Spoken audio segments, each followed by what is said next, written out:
and then I make her my girlfriend. And I've got like 2 solid months of sex. By the time college rolls around, I'll be like the Iron Chef at Pound and Vaj. Okay, can you just get out of here and we'll talk about this later? Evan, we're down 2 points. Fucking calm down, Greg. It's soccer. It's soccer. Alright, alright, alright, alright, alright. Alright, alright, alright, alright, alright. I never listen, I'm gonna listen. I wanna listen to the dumb zone. Yeah, I guess we have kind of a yay boo on our hands because we didn't get the World Cup final. So that's pretty great. But the boo, there's still going to be a bunch of soccer fans. Now we got like 9 games. Yeah. Yeah, I know it's been here once before. I think that was the year that Alexi Lawless was on the team, scored a big goal, and they had denim jerseys. But I don't know that, man, the way that this place is now, DFW being a hub, it's going to be insane, Dan. By the way, when I bring up denim jersey, it makes me think, because I'll forget this if I don't bring it up now. Cuban has got to stop wearing those Mavs football jerseys. Why? I hate them. It's marketing. I hate those. So, why not? Marketing, because I want to dress like Mark Cuban. No matter what he's wearing, I'm putting it on. It's the dorkiest look in the world. It's a football jersey, but it says Mavs. I think we had a suggestion. Somebody, and I think Raymond might have done this over at E6 Sportswear. They're putting together some Dumb Zone Ranger jerseys and Dumb Zone Mavs jersey, like in their font. Okay. Ty is working on that. In fact, Raymond emailed us that we have new shirts added to the e6sportswear.com site that are available now. 2 new shirts, and then I don't even know what they are. So this is good promotion. But I do know a bunch of new shirts that are the pizza-related shirts with the pizza font. Your Pizza Hut and your... Those are fantastic. Your Papa John's. Yeah. Your Little Caesars. Thank you. You didn't want him to leave that one out? No. It's the king. Yeah, so there's a pre-sale that goes until the 18th. In every order, you will qualify to win a big prize. I think he said also you get 2 free items with every order. Yeah. How about that? How about that? Hot and fresh. Yeah. It's a pizza. There's Raymond, always working on something. I mean, I like all these, but that Dumb Zone Pizza Hut thing is just... That's perfect. It's a chef's kiss. It's perfect. So, yeah, we are broadcasting live to tape from high atop my garage in the DFW area. So that's why we're talking about the World Cup today. I spent all morning. So I haven't seen you in what seems like years. Mm-hmm. You were gone on Friday. Lots happened over the weekend. I had, yesterday afternoon thinking I had a certain vision for what today's show would be. And then it totally changed because they had a big, giant World Cup press conference, and it's hilarious. I have so much audio from it. We're not going to get to it until after our guests. That you also, Sunday afternoon, informed me that, hey, also we got these 2 guests have shown up. So that's great. Yeah, I'm excited. It's going to be a big day. Pat Mahomes trainer. Yeah, we've had Bobby Stroupe on before. He straight up moved to Kansas City so that he could be there whenever Patrick needed him. He's basically on call. I think Patrick moved him up to Kansas City. Well, yeah, I think that's probably a better way to put it. But yeah, they had, he and his brother worked there, Brandon, who will be on with us also. They used to run a gym. I think Brandon actually still does run it, but they sold. Anyways, over in Fort Worth. And I used to go there like 4 times a week for just like the skinny fat adult classes. But I wasn't aware when I signed up to go there that they were also training like Noah Syndergaard in the background. And then Patrick Mahomes. And it was like, he's like, oh yeah, we have a combine course. Like we do 4 weeks and you would just see like elite first and second round picks like walking in there at the same time as me and some mom but from a Fort Worth Christian with a Stanley Starbucks cup. I'm like, this makes no sense. And then, yeah, I think that Bobby's been training Patrick since he was single digits, maybe 8, 9, something like that. I mean, they've known each other a long time because their original spot was out in Tyler, which is where he's from. What was the doc? I seen him in the some documentary. It was the quarterback. I think it's all they called it, right? Netflix. Yeah. The Where they Netflix did, like, quarterback show. Yeah, okay, Kirk yeah. Cousins, yeah. I think we never really got into that, did we? Because I remember marking some audio and. Y'all were busy. We were a bit busy. Was it lawsuit time? Yeah. Oh. Yeah. I watched a couple of episodes, and it's good. I think, as Blake said, it makes you hate the fact that you kind of like Kirk Cousins. Very likable guy. But yeah, I think they have an interesting perspective on Patrick and his whole deal. So, Speaking of lawsuit time, we were talking a little business talk off the air.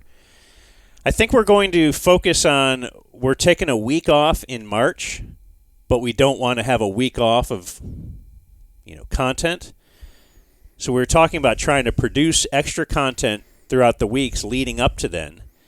And I think a lot of people are, and I know you don't want to talk about it at all. You're like, I really don't. You're a positive person and you look to the future. I try to. I have enough problems without. You don't want to dig up things of the past. But I do think a lot of people were anticipating, hey, once this 6-month fog lifts, you're going to.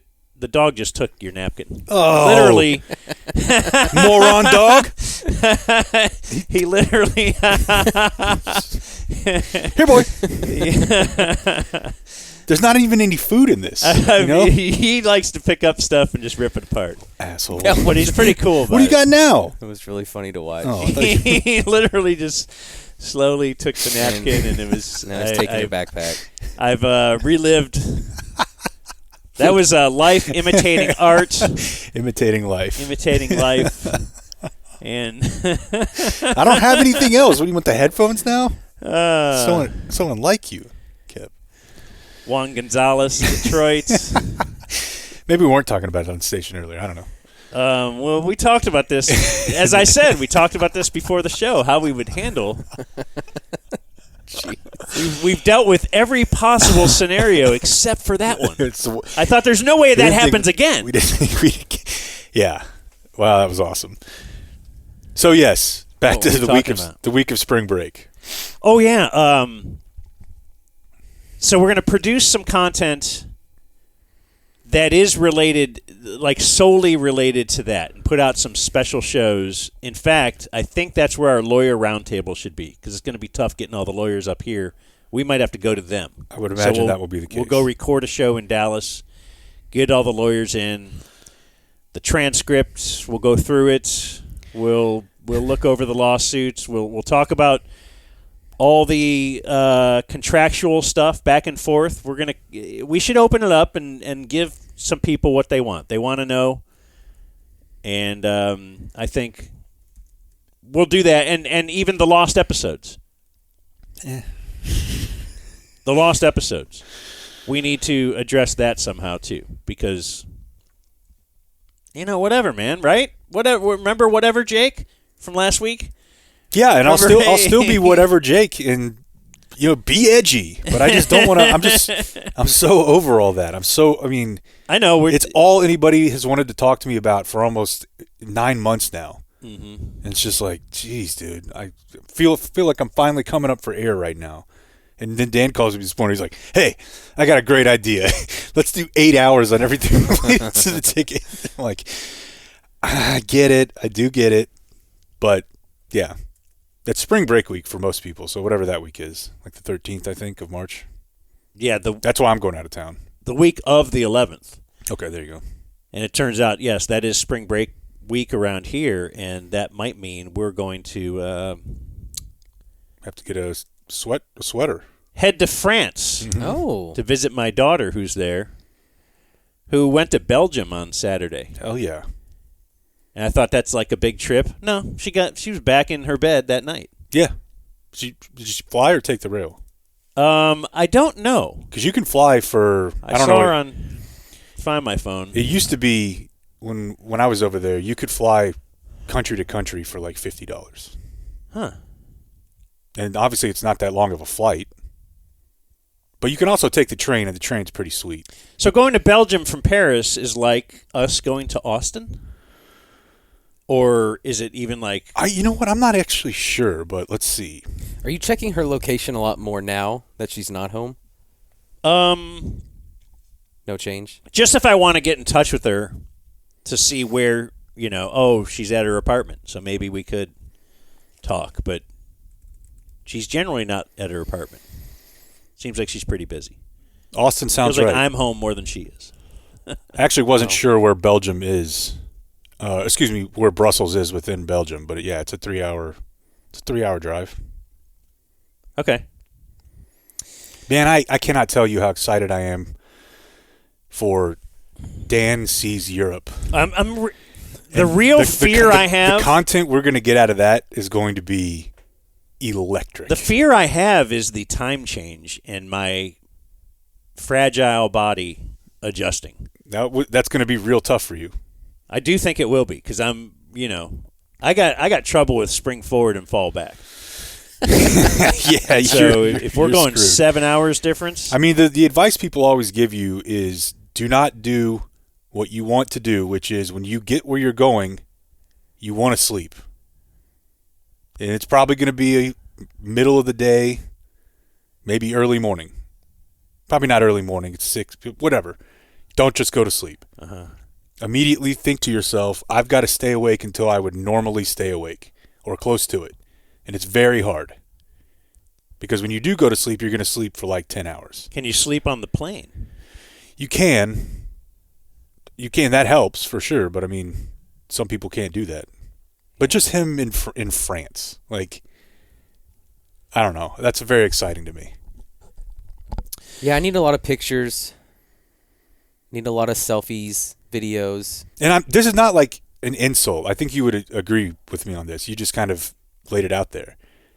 You're very much this is the way that I want to do things, and this is what I expect, the way I expect them to be done. And in my experience with international travel, and at times it would drive my wife crazy because I have a little bit of that in me. And she's like, you're just going to have to go with the fuck it mode over here. Like, it ain't going to be anything like you think it's going to be anywhere we go. Like, and you're in their world now. So you can't expect the waiter to act the way you want him to act, or anybody really. No matter where you go, it's like, you just kind of got to give up, or you're going to have a bad time. Yeah. I don't want to have a bad time. You want to address some of the viewer mail? Oh, why don't you just tell how about your trip, though? Let's talk skiing. Sure. Jake's ski trip. Yeah. Jake's first of what, 7 ski trips you're doing this year? You just told us about like 2 other ones. One other one. Oh. That one is all the families. Like, literally probably 20 families. The board calls you. He got on the snowboard. Oh, it be calling you? Yeah. That one's going to be an absolute nightmare because both kids are going. Everyone's kids are going. So what is this? Families who? A bunch of our friends and the extended friends. And oh, okay. But in this one, kind of like you did in Galveston, or but whatever? unlike in Galveston, we had a horrible time. Yeah, you said it was the worst. We have our own. I didn't say it was the worst. I think having that many kids together, that part kind of sucks. In this case, everyone has their own little small condo, like with 2 bedrooms. What do you do with tiny baby in this situation? Well, there are women going who do not ski or snowboard, and their kids will be there, and it's going to be a challenge for sure because, as I remembered, it is a 9.5-hour drive. We were in Angel Fire. Just that. Yeah, we were in Angel Fire. We're going to Red River here in a couple months, and these are pretty cheap trips. And this one was really cheap because my friend's parents bought a house at Angel Fire. I got a buddy, Blake. So we don't have to pay anything for that. And there were 6 of us, and we left at like 5:30 on Thursday morning. And I have a real problem with motion sickness. I've probably addressed this before. When I'm on a long car ride, especially if I'm driving, I'm fine. But if I'm in the back seat, And I don't want to be a jerk on the way there. I'd be like, hey, bro, can I get the front? He was already sitting there. So I was just like, all right, we'll fight through this. And I didn't take any motion sickness medicine, the Dramamine. And at about hour 6 or 7, my stomach was going on me. And I had a bag with me that I had some other snacks in. I threw up in that. Then we pulled over about an hour later so I could throw up. Actually, you know where I threw up? The next time I threw up was at the dispensary, like out back. So probably 4 or 5 vomits before we get to 4 or 5. Yeah, I mean at that point, most of them, because I wasn't eating anything. How about after the first one? You're like, can I get the front seat? You clearly see that I. It doesn't matter at that point. Okay. And also, well, if I knew this was in my game, I would just tell people I need the front seat. The other thing I was thinking was, and it's a friend of yours. It's not like people you don't know. I know he would have done it. He did it on the way home. Yeah, I'll bet. I would have felt weirder about throwing up into a bag or like a jacket in the front seat as my buddy's trying to focus on getting us up the mountain. And he's looking over like, what the heck is happening? So they didn't want you driving because it would have taken an extra 2 or 3 hours? For sure. Okay. And also, I'm a below average driver. That doesn't fly up there. I mean, you need to know what you're doing as you're ascending up to a mountain, you know? So when I got there, I was like, all right, everything feels like I got it all out of my system. I'm good to go. Stomach doesn't really hurt anymore. Made it ice water and a cocktail. And I had about 1 sip of each before I ran to the bathroom, ejected that, and then was pretty much down for the count. You know, I hung out a little bit, but at that point I'm like, I'm exhausted. I'm dehydrated. So I spent most of that night just sipping water. Because if I took too big of a drink, I would throw it back up. Because at this point, I'm dehydrated from throwing up so much from motion sickness, and I can't keep anything down. It's weird. When you're super dehydrated, you can't just, like, guzzle water. I'm sure you've seen this in, like, being on sidelines and stuff. Like, you can't do that. Yeah, that's why they give you an IV. Yeah, that or, like, you know, those little tablets. They have these little packages now that are just, like, basically pickle chips. Yeah. I've heard about just eat that. a couple pickles. It's like when they liberated the concentration camp or whatever. If you're starving, you can't just go ahead and pound food. Yeah. You're like, no. Exactly like we that. have to feed you very slowly. Like, well, wait. I'm dying here. Yeah. And this was guys' trip, right? How many? There were 6 of us. So I didn't sleep at all Thursday night. Literally. I was awake the entire night. You don't sound great now. It's just my throat now. Yeah. But on Friday, puke throat. everybody, or the 4 people who do ski, they get up and go at 8:30, and I'm like, man, I cannot do this right now. I didn't sleep at all, but I had already paid for a day of rental, which is not that much, and I'm like, you know what, I got to try this. I felt like absolute dog crap, but I'm like, I got to try it. I'm here. You're a gamer. Let's go. The thing that people forget about skiing, unless you have a ski in, ski out situation, you are going to be very tired by the time you get to where you're actually going to get on a lift. I mean, that's a long walk from the car. And even in snowboard boots instead of ski boots, you're carrying the board. You've got so much junk on you, and it's just uphill. Yeah. For 15 minutes, and I get to the bottom, and I'm like, I don't really think I should be out here right now. Like, there's no water in my system. The altitude gets to you. The altitude for sure. But I was like, I got to try. I got to try it. So I went up, and I threw up off to the side on the first run. And now I'm like, all right, well, we're out here. So I went about an hour, maybe, plus or minus 10 minutes, and was just like, that's it. I'm done. I'm not having fun right now. So why stay out here and just do that? Who am I proving something to? Like, I gave it a shot. Now, were you able to get back to your place? Or yeah, a buddy of mine was already there because he doesn't ski. It's actually the guy whose house it is. He just sits at the bar at the bottom the whole time. And wow. So the guy who owns a house on a ski place doesn't ski? No. Okay. But he just comes out there around, noon, whenever we normally are out there, and he just posts up at the bar, gets himself a sandwich, a beer, and just waits for us to be done. So And that guy has the most fun. I was going to say, that'd be my. That sounds like the role I want. he's not do a little doobage. I feel, you're always feeling good. Yeah. I didn't break a leg. No. No. You got to walk in your shoes up there. Yeah. Yeah. So then, that night,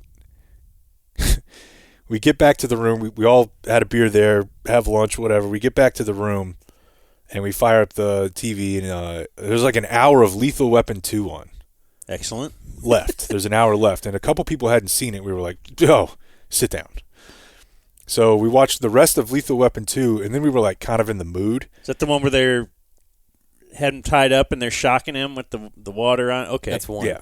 No, I thought you were talking about with Leo. No, Leo. Okay, then that is one. Oh, okay. Because Yeah, 2, there's a water element where they're torturing Leo, Joe Pesci, Leo gets. where they're using like cigarettes, All right. and then they're like pouring water into his wounds. It's the one where Mel Gibson pulls down a house with his truck. At the end, he pulls down the consulate house. Excellent. Yeah. Have you seen? Okay, yeah, we did that in the theater. One of the best nights of my life. Have you guys seen Lethal Weapon 5? My dad told me to stop after 2. No, you need to. The Always Sunny ones. That's what I'm talking about. Like the band. Yeah. They're not on Hulu. Yeah, I've got them. I know you do. Okay. It's the blackface episode. Yeah. Yeah. So we're in the mood at that point, and we're not really like in a position to. There are a couple bars, but that's not really the game anymore. Especially since it's really, really hard to drive there. So we're in the mood after Lethal Weapon 2, and we're like, what's next? No sports on that night. I'm like, how about Predator? Okay. So now we watch Predator.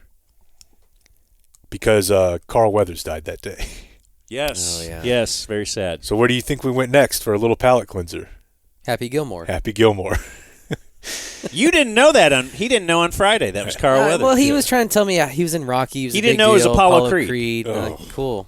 That's tough. And then, he was Chubbs. Oh, my God. Chubbs Chubbs. died. Right. Then he got sad. He didn't Damn. care about the Rocky guy dying. And then it's like 12:30 at night. We're all just sitting around laughing.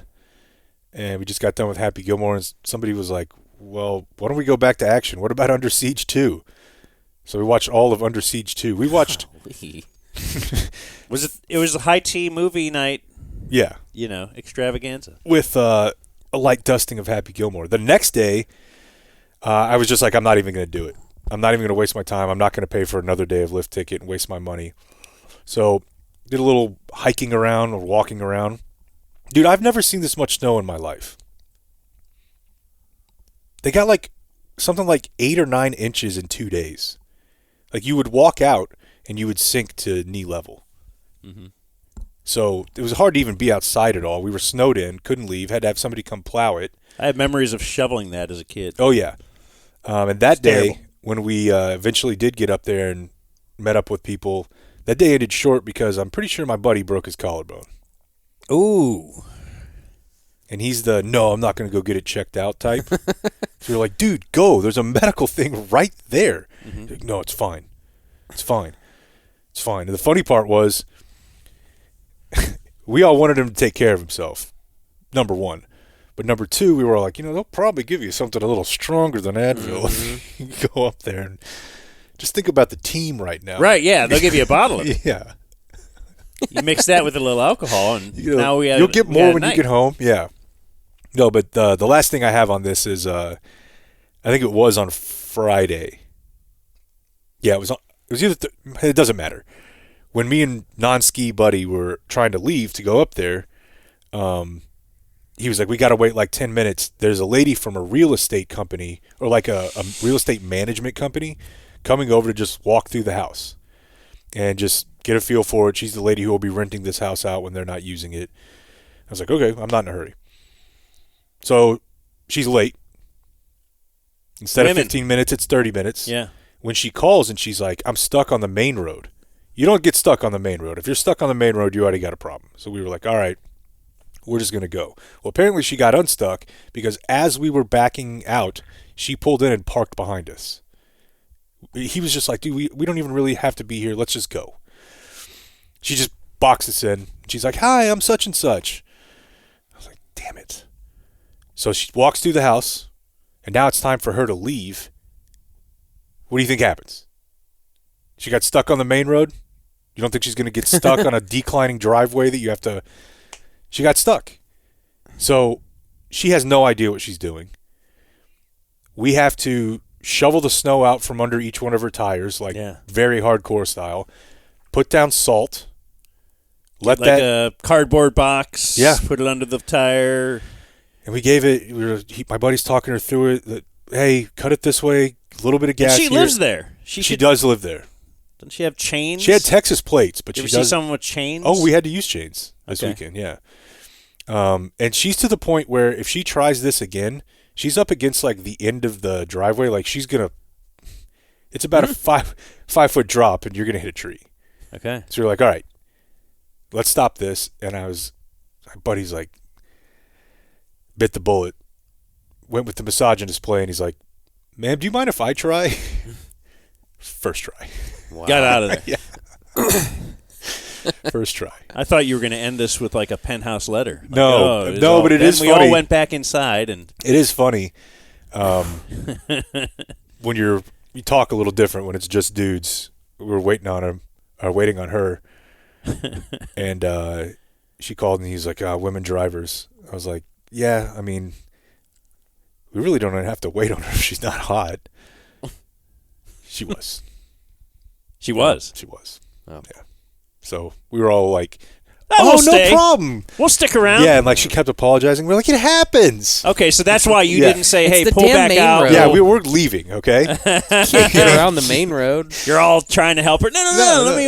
Oh, 100%. We were just like, I mean, these type of tires, I Oh can my see gosh. how this would happen. Yeah. Yeah, it's not on you.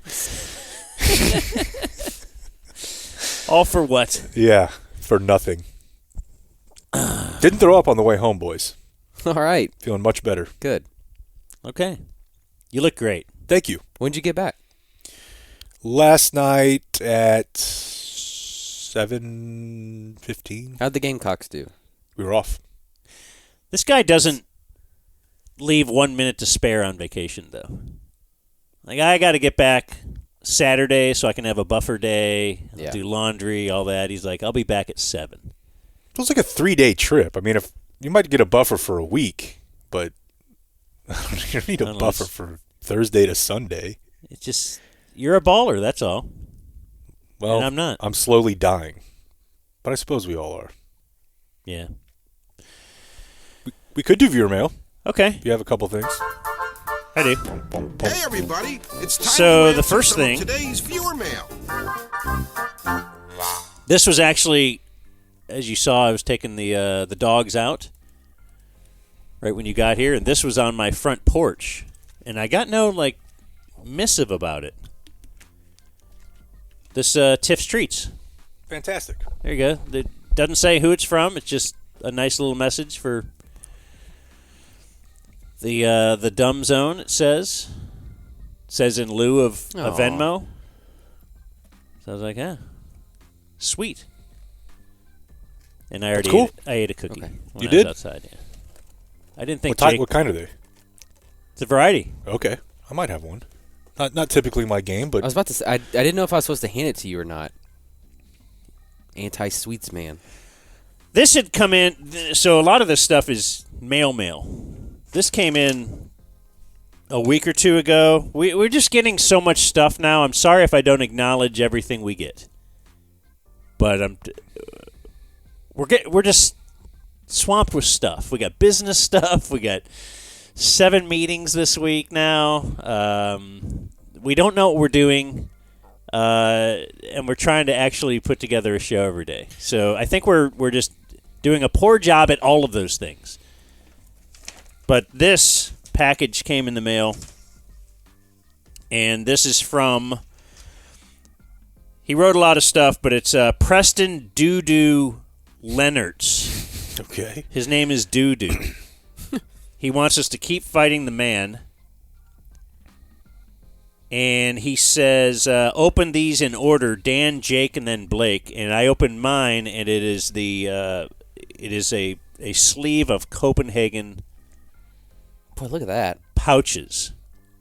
That's valuable right there. That's a lot. Wintergreen. I'm generally a skull pouch guy, but I will try the Copenhagen. Maybe you'll switch. You're because a of- risk- you're a because risk of doo-doo. taker. Yeah. You know what? I will. I am. I'm a T personality. Oh, looks like I got a 4-pack of 5 energies. Oh, okay. 5-hour energy, extra strength. You can only do about half of one of these bad boys a day. I have to open this? Yeah. It's the punchline. What do you think it'll be, Blake? Maybe a TCU bandana? Yeah, I don't know. Let's see. You both got something that's pretty cool for you. And let me just open up this package to some pads. Maxi pads. Ultra thin. I guess I'm not. Well. not very heavy. No. Well, that's good. Light flow guy. Here, open this one, Jake, while I read a viewer birthday. Uncle Hotmail. Day 1 DF asking for a shout out. I'm 28 today. This is from Phil Zach. He says more Blake. So there you go, see, Blake. there you go. Hey, thanks. That makes up for the pawns. And he says, Pawns. P.S. P.S. I, too, have smoked cigarettes with Jake, specifically the patio at Off the Record in Deep Ellum. He did not bring his own lighter, so that was most of the face-to-face interaction. No, he never brings anything. He always bums. I'm still here. What we have here. That's an actual piece of mail, a box. A big Yeah, a box. There's a small size, fun size bag of Skittles. Okay. And then what would you call this? It's not ceramic. I don't know. It's a piece of art depicting the 3 firefighters that were hoisting the American flag up above the wreckage while they were cleaning it up on I think it was 9/11. Yeah. So our own little memorial. It's a beautiful piece. That is nice. Yeah, as we continue to find out about all the different memorials across our Happy beautiful birthday, dude. land. I have something on that as well. Let's see, where was it? My notes. What? Made in China. That's ironic. It's like a symbol of our. Got hey bruvs, I was recently googling 9/11 memorials near me. It's weird that when you do Google, it says like restaurant, gas station, shopping. Yeah. I need to add this. And came across a business in Dallas named 9/11 Automotive. Luckily, when they changed their name to this in 2014, they were able to secure the available URL, which is simply 9-11.com, spelt out. Let's see. That's pretty much it on that one. And then a lot of people have been reminding us about the 9/11 bar in Fort Worth. It was right by my house. And I think it was just like the guy had opened the place up maybe that morning. If not that morning, then right like the day No, before. on 9/11, I think it yes. was That's the the origin. morning of 9/11, yeah. And he just said, screw it, we'll run with it. And it's now like themed, 9/11 themed. It's themed to the extent that like the walls are decorated that way. You don't have to like dress like a jihadist or a firefighter to attend, but it is adorned with 9/11. The jihadists would be a weird thing. Like if you get a discount for that, like wearing your Who's Witten got jersey. the balls? Yeah, 20% on Sunday. That's what businesses should do. Is like, let's see how far you're willing to go for this. For your discount? Right. You know, hit stash Tuesdays where you get half off your groceries. What the hell is this? Do you need people know what I do for a living? I don't. The one time I turn my phone ringer on so I don't miss a call. So I've got a follow-up from Friday where, Jake, while you were gone, we introduced a way you could check your Dumb Zone subscriber number. That seemed to be popular. We were just doing it through a Google Sheet through the help of Nima. However, a web designer reached out and he made us a website for it. Okay. So if you want to check your subscriber number, go go to day1df.com, and you can find out what number you are. So many bits. Say the number one. Yeah, DAYONE. Oh, not the number one. No. Okay. Sorry. You said yeah. You said Oh, I didn't hear what you said. I just said yeah. Spell out day in one, df.com. Okay. That's a cool bit. If it works, because I got a little backlash off Nema's program saying, oh, wait, I can prove I'm day one, and this says I'm day two. It's because it ends at like close COB. Oh, a certain time Yeah. of day one? Yeah. Maybe they should have been sooner. Yeah. Get off your butt.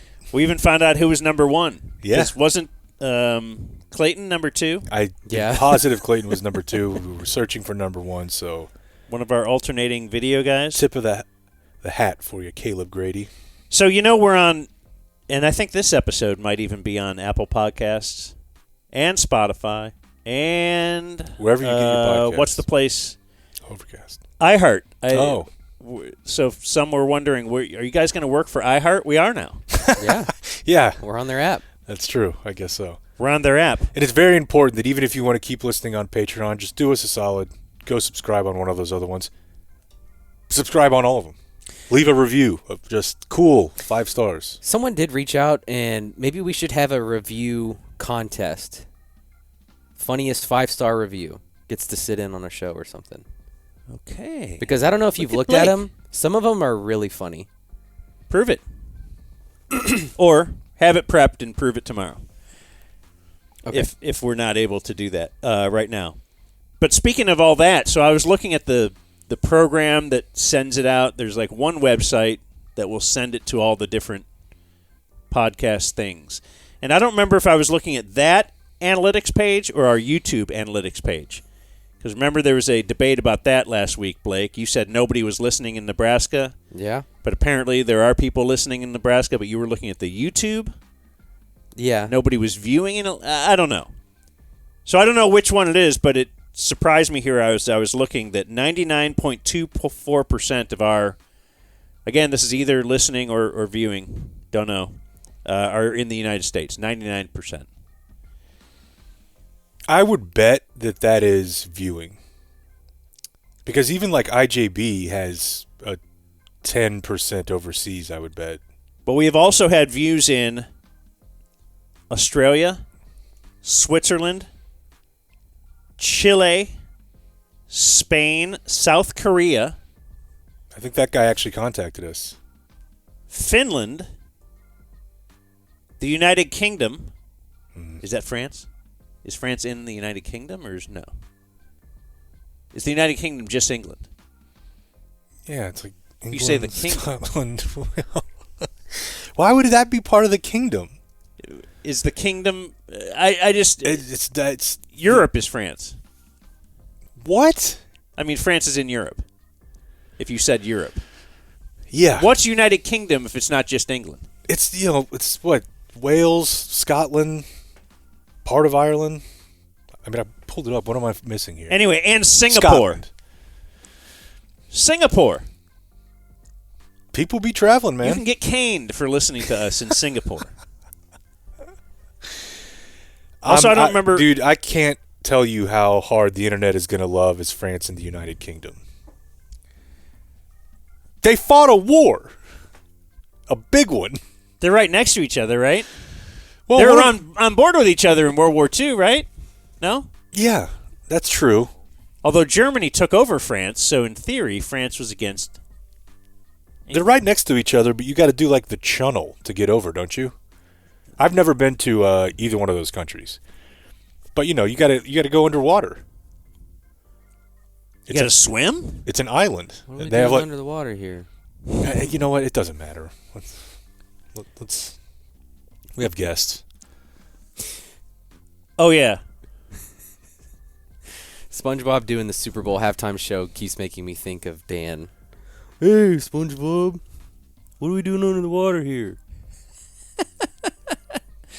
I'll end with this one. Am I a bad person? From Nick. Why do nurses and first responders and teachers get the most random discounts? My popular phone provider gives discounts to anyone with these professions. But why does working a job that you chose merit 10% off at Verizon? An EMT was not forced into that field. They chose it, but somehow deserves a discount at T-Mobile more than an accountant?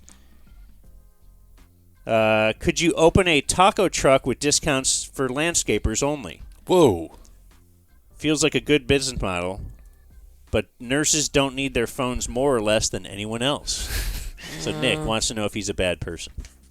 They kind of do, don't they? He's kind of reaching out to the right person. Yeah. Oh, okay. Here's husband of nurse. Well, I know at least first responders, they have their own, what is it called, FirstNet?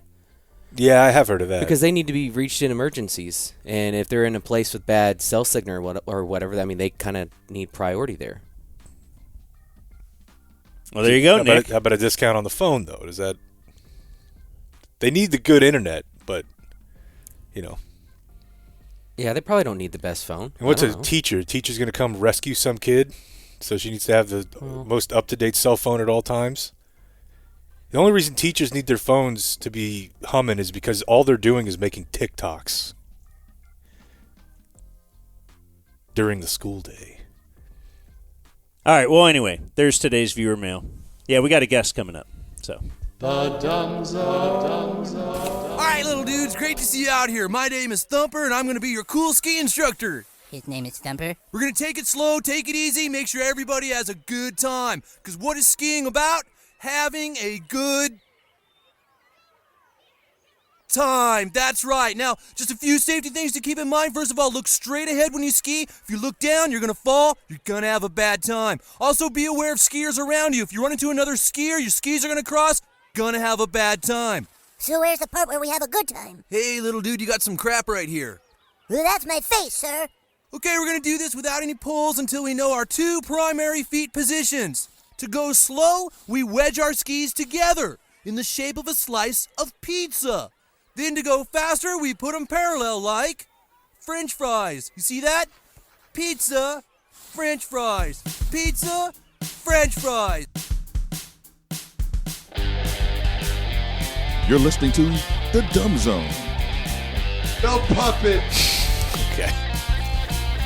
All right. Not in front of my friends. You did that in front of your friends. In I front know, of the I'm world. trying to move on. Oh, that's right. He doesn't want to look backwards. That's right. At least he's consistent. Yeah. Yeah. So we're not going to talk court case. We're not going to talk anything happened in the past. We're only going to talk future, like Sunday. Is there a big Sunday? game? Well, we're most people are talking about the fact that we're going to do another live stream. Absolutely. And at the same time, coincidentally, there's going to be a Super Bowl. How about that? And joining us to talk about that, and really the main thing they are joining us to talk about is training Jake. Right? Isn't that what these guys are known for? It's yeah. Bobby and Brandon Stroupe, who are Jake's personal trainers. Everything he is today is thanks to them. No, don't use me as an advertisement right now. But there was a time.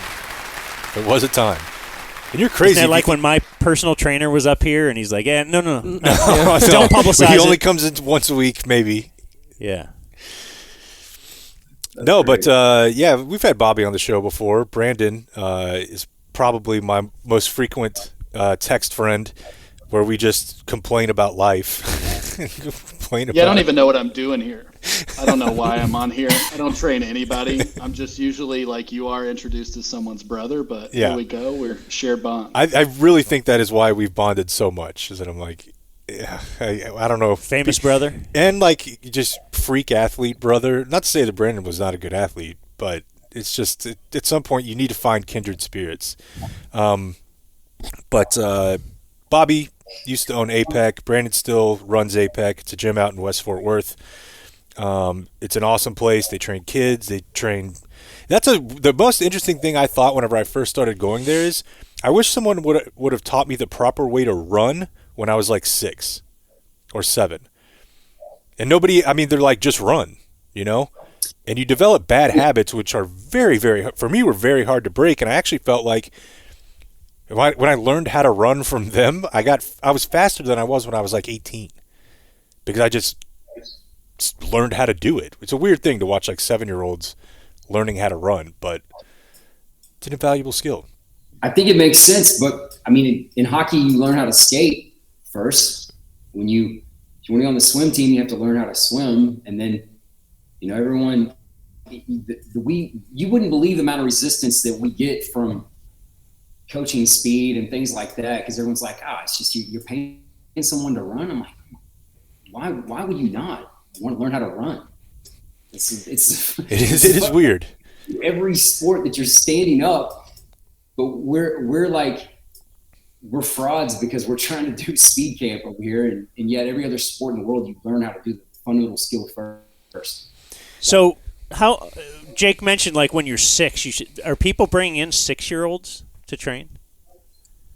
Yeah, so we got programs for kindergarten through 2nd grade, then 3rd through 5th, and then middle school. And this isn't like a military program. It's just age appropriate, long-term athletic development targets with things that are realistic. These kids need to come and have fun, but we have a curriculum, whether they know it or not.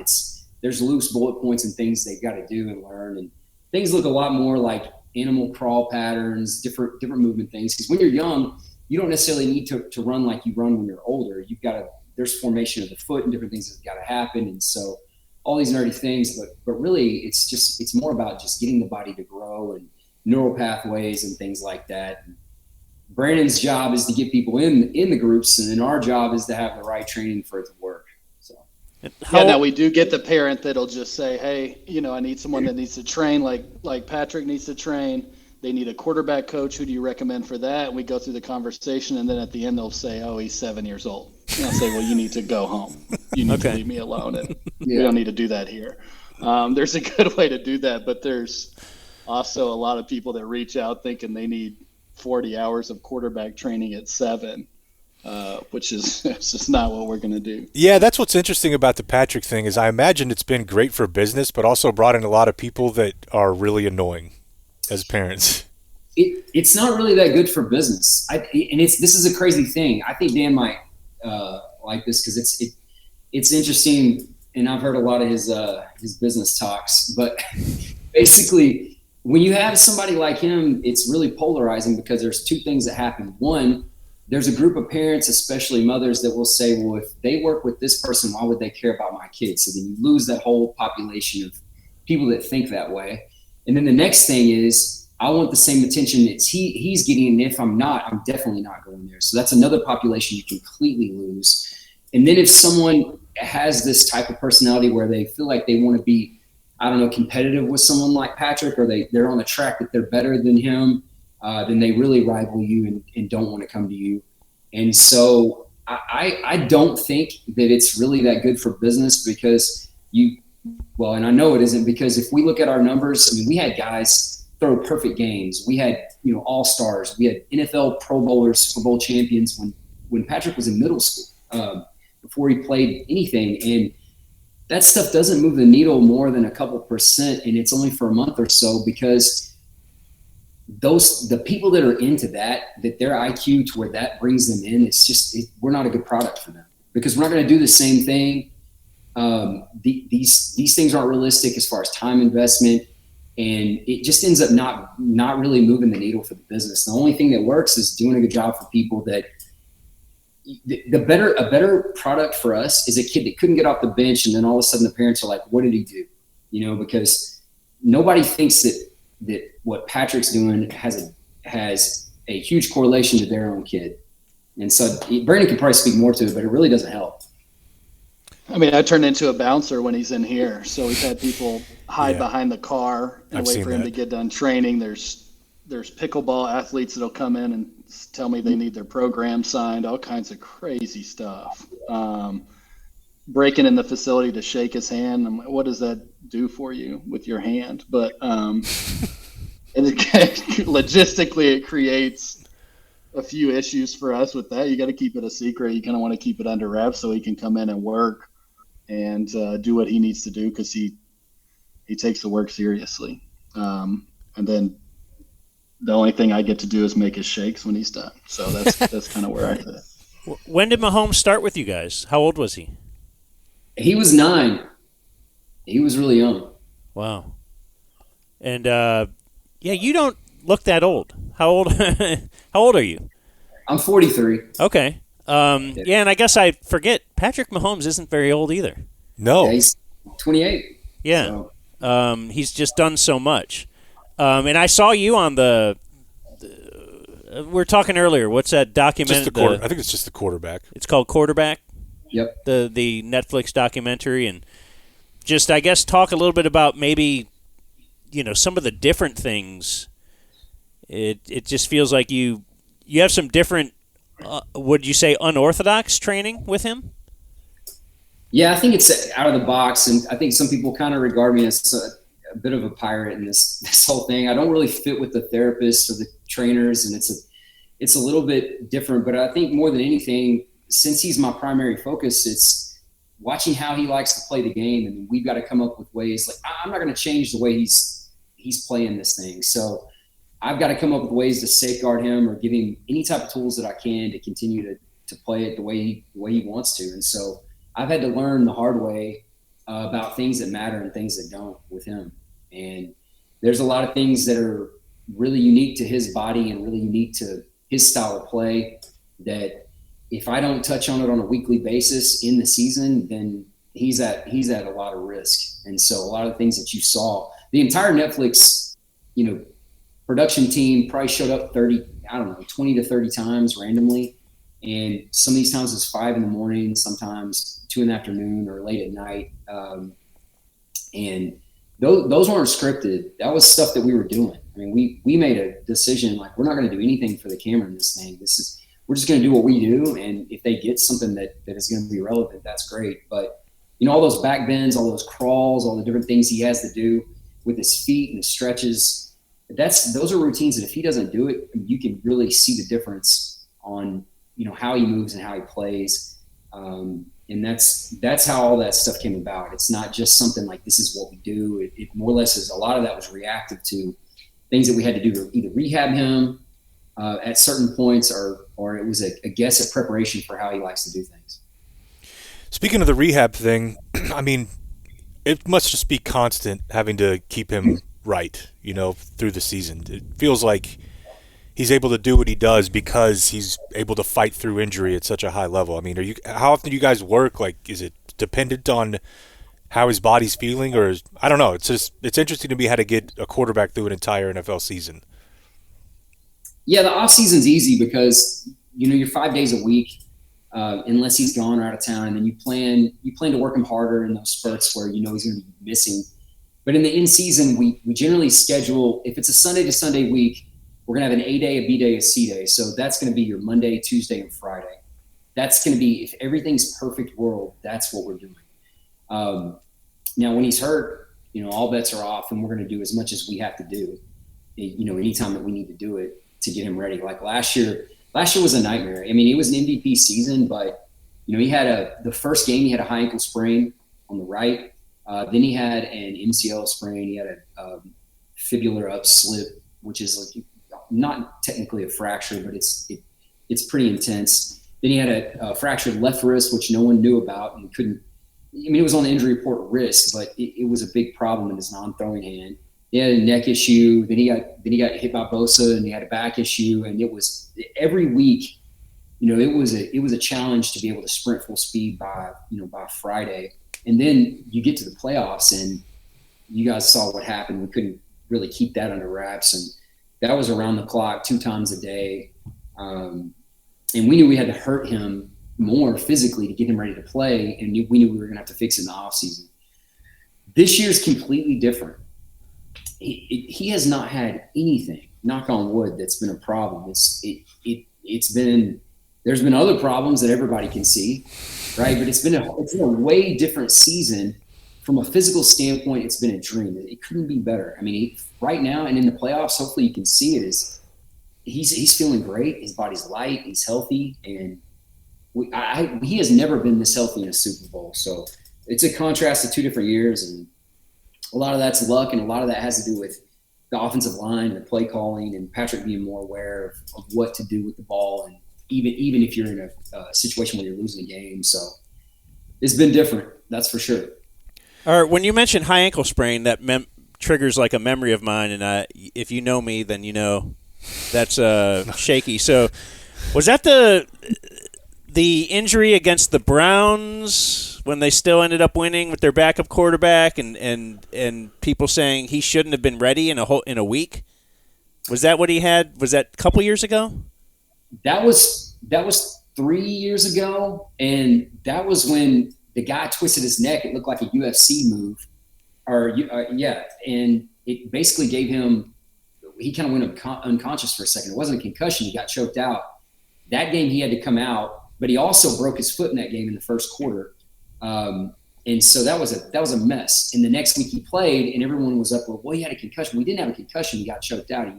You can kind of see the play of a really dirty play. And then Chad Henne did, but took him all the way through the game, and they won. And then they ended up getting beaten by Tampa Bay badly in the Super Bowl. Yeah, we had that year. We had 7 offensive linemen out, and I'm not making excuses, but you've never seen a team in the Super Bowl on their 8th through. No, he had no time. Oh, it was insane. But so he broke his foot. Yeah, he broke his foot. So he fractured what's called your plantar plate. And he was on the verge of a Liz Frank, but then he also severed 3 or 4 different tissues because he got stepped on and it created the fracture. And he kept playing, and they ran option and did some things. And when you play on a broken foot like that and you're running full speed, anytime you get above 5 meters per second, you've got a fracture. Things are going to tear. It's like running down the road on a flat tire. You're messing things up. And so we had to spend that entire off season. He had reconstructive surgery and all these different things, and we had to spend that entire offseason just getting him to where he could even move his foot correctly. So the next year was a pretty big challenge. But last year, remember the Jacksonville game where the guy purposely fell on his ankle, like rolled him up, and he couldn't walk. He had to come out of the game again. Chad Henne played. And then he came back in the fourth quarter and led them on a couple touchdown drives hurt. He was hopping around, literally hopping and throwing the ball. And then the next week we had the Bengals, and then in the Eagles, he broke a couple runs with his ankle. And we had to pay for it all off season, but it's what are you going to do? I know a lot of guys in his position will put on a front, but I just felt like every time that he was in there, not like he wants people coming up to ask for autographs, but he just seemed like a really normal, chill dude. Every time I saw him with you, Brandon, I don't know. There are definitely quarterbacks that are in elite spots that when you see them at a gym or a workout, that they're thinking, I am the shit, and I would like you to respect that. And I just never got that vibe from him. I always feel weird, we were both sports nerds growing up. I couldn't imagine to be able to work with the athletes we get to work with, but I'll kind of try to come in and avoid him and just walk straight through the front. But he'll make a point to say, hey, B, come on, where you at? Come over here, say what's up. So he's just like that. I mean, it's tough. He'll sit up at the front desk and there's a glass window and everyone can see him, and he just wants to hang out for a few minutes while he's resting after a workout. So he's been the same since I met him way back when. Really thankful that he's been good to me and the family. I mean, having us, part of his life, and they try to do anything they can to help us out, and they have, commercials up at the facility, all kinds of stuff. It's been a really big blessing for us, and how he treats us is just top notch. So when Tiger would make a crazy shot or something, and people would be like, "Yeah, but he practices that kind of stuff. He will put stuff in front of his ball." Luka, same thing, makes crazy shots, and they're like, "Yeah, no, it's not like that was lucky. He actually does that all the time." What about Mahomes? When he'll throw, he's falling down 90 degrees. He's parallel with the ground, and he makes a 30-yard throw downfield. Is he working on that stuff with you guys? Yes and no. I mean, I think a lot of the quarterback world tries to recreate these off-platform throws, and I think it's a big mistake. I think that's probably the wrong way to go about it. For us, we do these cool-down exercises, and we do these conditioning drills, and then every week in the season, I have him do these things on air with just a towel and a ball in his hand. And all I'm trying to do is work on flexibility. There's something called fascial lines in the body, and there's 12 different meridians, and you guys don't care, but the bottom line is if you don't create some type of connectivity and fluent motion, then the body's not going to utilize those tools when it gets put in situations to do that. And so what we'll do is have him move in certain movement patterns, like maybe just a basic skip. And then I'm moving along the side on the right. And then if I say ball, then he just gets the ball out. So it doesn't matter what angle it is, his job is just get the ball out. And then I may have him in a cross and front pattern, and I may be behind him and I call ball and he just turns around and throws it that way. So I'd be lying if I told you that we didn't work on these things, but it's not like we're doing quarterback drills. It's just to keep his body loose, keep him flowing. Cause he's an athlete that's kind of like, he's very comparable to Luka as far as the way he moves, in my opinion. And that these guys got to get in a flow and a rhythm, and their creative personalities that if you box them up or you give them this technical model, like if I try to make him, if I was rigid and hit him over the head every week, like you got to throw the ball like Peyton Manning, you need to hold the ball high and tight and throw the ball down over the head. It would be a disaster. That's not who he is. So one of the things that I have to do is try to make sure that he moves freely and feels like he can do all these things, and he can feel with his body that, yeah, I am fluid. It's almost like a shortstop in the way he likes to move. And so we do work on it, and I think Jake's seen some of that, locomotion protocols that we call it. And, man, I can't tell you how many times that I've just been sitting there and he's throwing the ball behind his back and hit me in the chest or bounce it off my head or my hands. Like, I don't even always – and I'm there all the time, and I don't ever expect some of these things. But the best throws I've ever seen this guy make have not been in the game. I've seen him out on the field, just him freelancing and doing this stuff. So to answer your question, Dan, I don't think that those things he's doing out there, that's not the first time he's done it. I mean, I've seen it since he's been young. Well, the yelling ball thing makes sense. Like, now you're throwing it now. Yeah. Wherever you are, and that sometimes happens in a game. Yeah. Yeah. Yeah. What separates him is I feel like when he's out there, he always feels like something's going to come open. Either I'm going to be able to run it, I'm going to pitch it to this guy. If that's not open, I'll just do this. I don't think he ever feels like the door is closed on a play. And I think that point guard, type of mentality, I think that serves him. I think he plays the position like a point guard. Well, boys, it's been fun to catch up. I got a little bit more. Okay. If we could give closing remarks. I don't know if we're keeping you guys too long. I'm just wondering overall training. Because obviously Mahomes, I'm pretty sure he played a bunch of baseball too, and I don't know if he also played other sports. But you guys see the crazy parent. I've seen it at a very low level. But what age do you guys say you should start specializing? Brandon? I think. Give him a parent story without mentioning names. Because that's got to be a common thing. Like I want my kid to start playing football now, and that's it. I think what we recommend, we don't start doing sports-specific training until they get into high school, right? All the studies, everything, multi-sport athletes always make it further. You got to have the creativity in there. You've got to give your body time to see what it can do, and translate that to other sports. But we start that training in high school. I mean, but like I said earlier, people want their kid getting quarterback training when they're 6 years old. And now we have baseball players that play, 10 months out of the year. We're having UCLs at 15 years old. Like, I'm having kids rehab UCLs at 15 and 16 now. And there just gets to a point where it's too much too soon.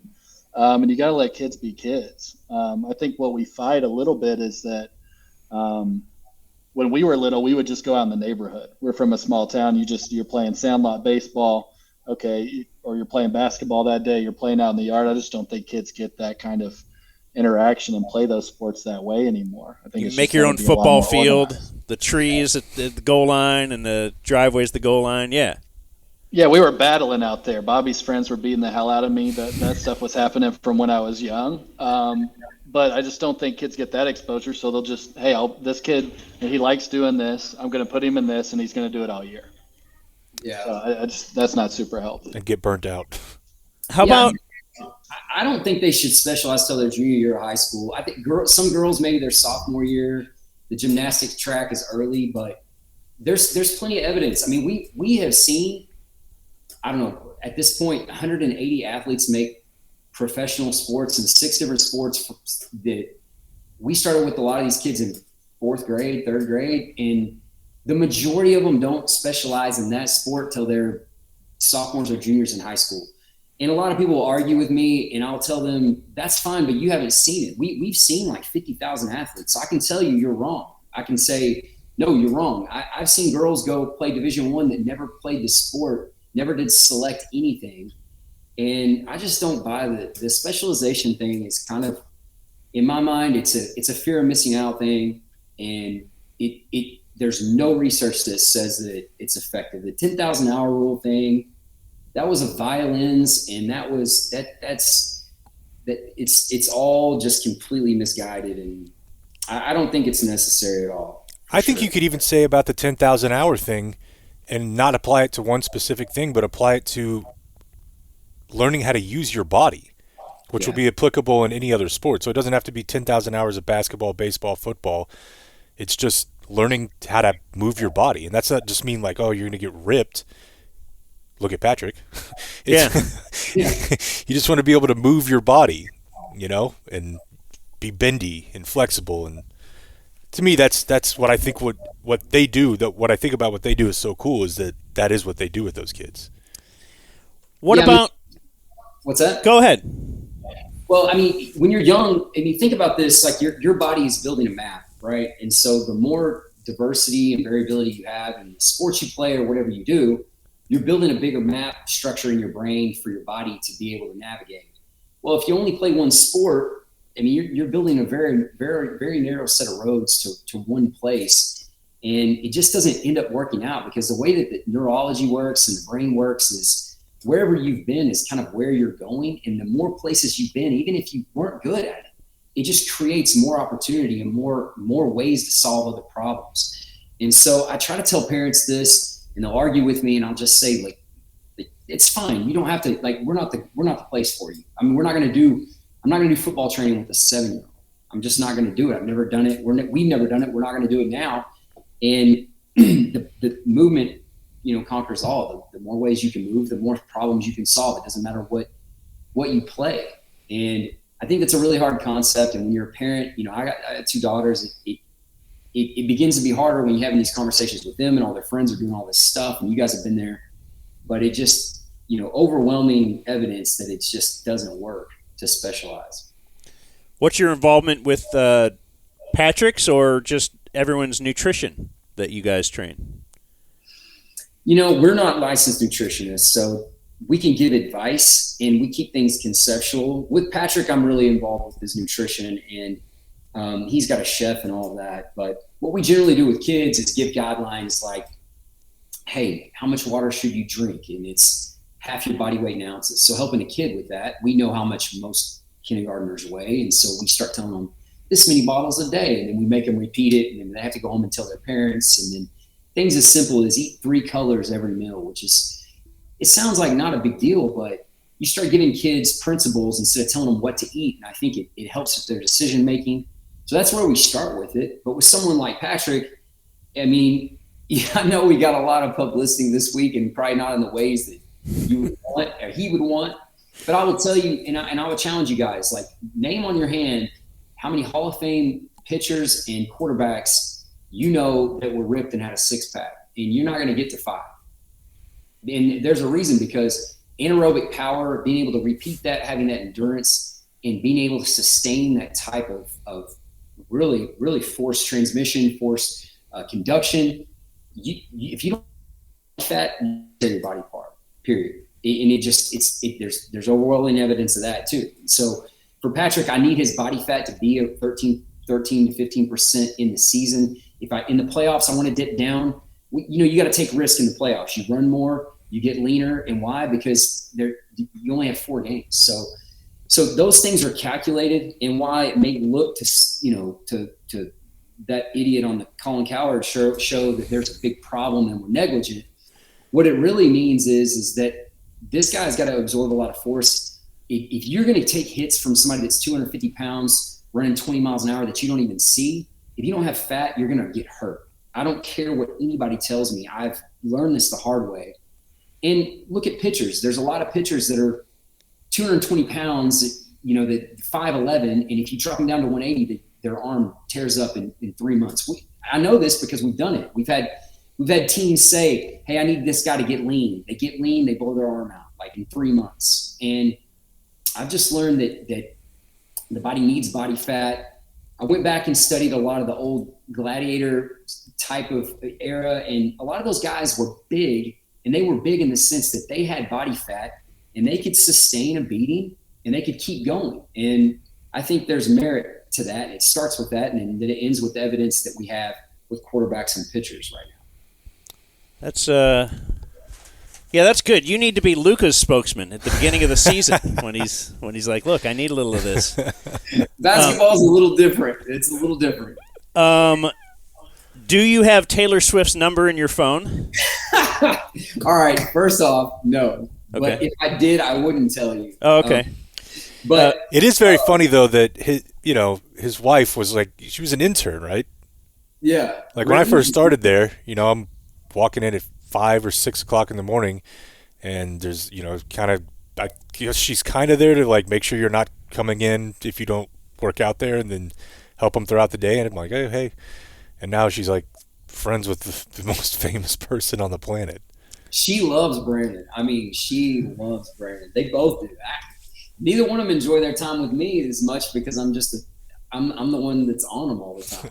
But she loves Brandon. I only asked her to clean the windows one time. I learned not to do that again pretty quickly. But yeah, they're great to me. They let me meet the baby and all that stuff. I'm the fun guy. I don't have to train anybody or hold them accountable. I get kind of chubby too. We love it. So.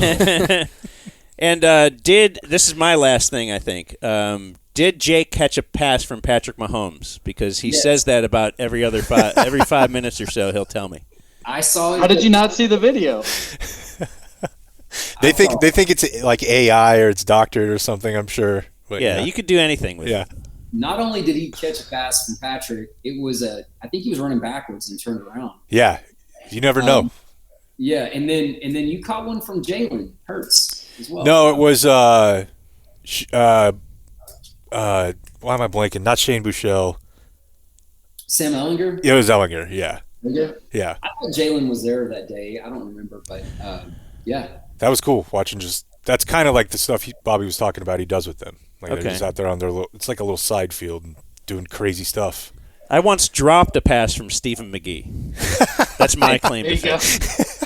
So did a lot of Aggies, but I've never seen somebody catch like Jake did. He almost hit the ground. He just stuck his arm straight up and he dropped to the floor. I was so scared. I didn't have gloves on. If you would have dropped it, I would have been so embarrassed. I would have had to quit. That's why he kept telling me like go, and I'm like, no, man, no, because I would have. You would send me that video every day for the rest of my life. I told Patrick too. I was like, don't take it easy on me. You guys have any? Is there any superstitions like a game? Super Bowl day. Did you do something the Tampa year that you did differently the other years? And like, let's not do that. Besides face Tom Brady, I suppose that helps. I don't think Tom Brady was a big of a problem that day. As like 4 Hall of Fame defensive linemen and 2 4-3 linebackers. Yeah. But, no, man. Patrick is very superstitious. I guess I am too, from a standpoint of, there's pretty much nothing we did that year that we're doing again. But then everything we did last year, we're doing again as well. So. And he does the same warm-up. He does the same thing every pregame. He eats the same things. He wears the same, tights. What does he eat? He's pretty consistent in that on game day. and I don't know that I should talk too much about this, but I mean he's like a pancake guy and a banana, and he'll have a little coffee and that's it. He doesn't do a lot. He'll have another banana at halftime. I mean, if you want no one to find out about what you say, you're on the right podcast. Yeah, we are. We are in the dark, brother. But he's basic. He's a routine guy, and so if you were, and I think the Netflix series hit on this. Like they showed, I want to say 5 or 6 different pre-games, and they were able to make it show like he's doing the exact same thing every single time. as far as his upper body movement, stretches. I mean, he does this thing where he likes to shoot a basket, like a one-on-one with the football. He likes to run 1 or 2 routes, and he always has the same guy throw to him. He has the same coach beside him catching the balls to hand them to him. And, you go back and look at what Justin Tucker knew that last week, and he was just trying to. Oh, okay. Yeah. That whole thing was him just trying to throw him off because he knows Patrick's. Okay, because Kelsey was getting most of the, at least if you care about online heat. Like, oh, look how he was being such a jerk. He wouldn't let Justin Tucker warm up. Well, the camera only caught Kelsey's reaction, but if you go back, I have a video of, because somebody sent it to me and was like, dude, this is happening. Patrick kicked his stuff. Did you see Patrick kick his stuff? I didn't see that one, no. So everybody saw Travis throw the footballs in the helmet, right? Okay. Well, before that, Tucker set up right where they were him and the other quarterback were doing their drops. They're doing the same. They're doing the end zone every game. Most teams do. Tucker put his tee down right where Patrick would drop back. So if he would have just done his drop back, he could have tripped or whatever. Well, Patrick did his drop back and hit it and kind of tripped, but he didn't knock it down. So then he saw it and he looked down and he kicked it. And when he kicked it like 5 yards. Justin looked at him and he's like, and went and grabbed it and put it right back behind him.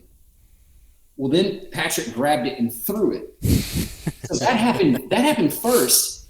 Then Tucker went and put his helmet and his footballs there, and then Travis got involved. And that's what everybody saw, but that really wasn't the beginning. And look, man, these Ravens guys, like, I love the Ravens. I love the organization. I love Lamar. But they were talking trash all week, which is so stupid. And the thing that I hated about it was real passive aggressive. It's like, well, he puts on his pants like everybody else. Well, I didn't mean anything by that, but I did. Or we face good quarterbacks, or we're this and that. It's like, if you're going to talk trash, like, say it with your chest. I mean, what are we doing? We're supposed to be the Ravens. So talk trash or not, because it's already on the bulletin board. And then when you send your kicker to rough up the 2 best players on the team, what are we doing? Stupid. Well, I'm telling you guys, you don't want to watch a game with Bobby. It's the most stress-inducing thing you'll ever see. Like, even sitting in Arrowhead, I'm like, Jesus Christ, this is so stressful. He's pacing up and down, like high-fiving people when it goes well. He's getting into fights on Twitter in the stands. It's a wild ride. It's a wild ride. Got to bring the juice. I like watching Bobby's Twitter on game day. Yeah, I think we all do. Especially Bengals game day. That's oh my God, yeah, right there. Bengals, yeah. What I hate to be. All right, fellas. Well, it's great to catch up. Enjoy your week, and I'm sure I will be texting both of you on Sunday. Thanks for having us. All Awesome. the best. Thanks, guys. Yeah, Love thanks. All right. That was cool. Do I X out now, Blake? Yeah, go ahead. Okay. All right. All right. Yeah, we also will record some of that on video for the Soch, right, Blake? Is that the whole deal? Yeah, I mean engagement, right? That engagement. Am check. I right? Yeah. Yeah, those guys are great. And I know, like, sometimes, some of the stuff that Bobby's saying, we're just looking at each other like, can I do a sit-up? Because, like, he's that in-depth with, like, his understanding of the body and how this and that works with each other. It's, it's a lot like Jameis. You got your elbows. What's that at the bottom? That's what's the elbow of the knee, or of the leg is the knee. Yeah. Okay. We have more sports. We certainly do. Oh, this doesn't fit, right? It doesn't, but I kind of like the bit now. Okay. The more sports is soccer. That's a sport. So they say. So they say. Say it's very popular in certain areas. And the World Cup press conference was yesterday to announce who got the World Cup final. And, all right, let me get rid of this. Come on, pal. We like it. Yeah, it's fine. We need the fast one. You never put the fast one in there for me. Or at least I don't know where it is. No, so you know what? The only thing I don't really have, Well, I'll tell you as we go through this, because I know you saw some Jerry, and you listened to the entire Jerry, I think. Yeah. It's not 4 or 5 minutes, but yeah. So they had a press conference, and I take you to the way I consumed this was this morning from the WFAA stream. So Channel 8 had a stream hosted by Mike Leslie and some soccer guy. He's their soccer guy. And, I'll just take you to Mike Leslie's opening remarks. We are 13-ish minutes away from the worst-kept secret in all of sports becoming official. We're pretty sure, we'll wait for it to be officially announced, but we're pretty sure that AT&T Stadium will be announced as the host site for the 2026 World Cup Final. July 19th of 2026, all the eyes of the sports world will be on that building right there, AT&T Stadium, for the World Cup Final. Again, there are other possibilities, SoFi in LA, MetLife Stadium in New York. Chances are good it's going to be AT&T Stadium, and it's going to be a very celebratory atmosphere in Arlington very soon. Definitely. I mean, today's the day, right? You know, so like you said, it's the worst kept secret in sports. It's been reported on, I don't know, three, 4 times in the past 2 years. So if it wasn't AT&T Stadium, I would be very shocked. Yeah. Okay. Boy, that S-eating tone, too, of like, yeah, okay. They haven't said it yet, but I think we all know. And it's going to be the greatest day in the history of Dallas-Fort Worth when we get the World Cup Final, which I am certain we are getting. Back to you. It's just so fun knowing. Oh, yeah. Knowing the end result is that they didn't get it. Yeah.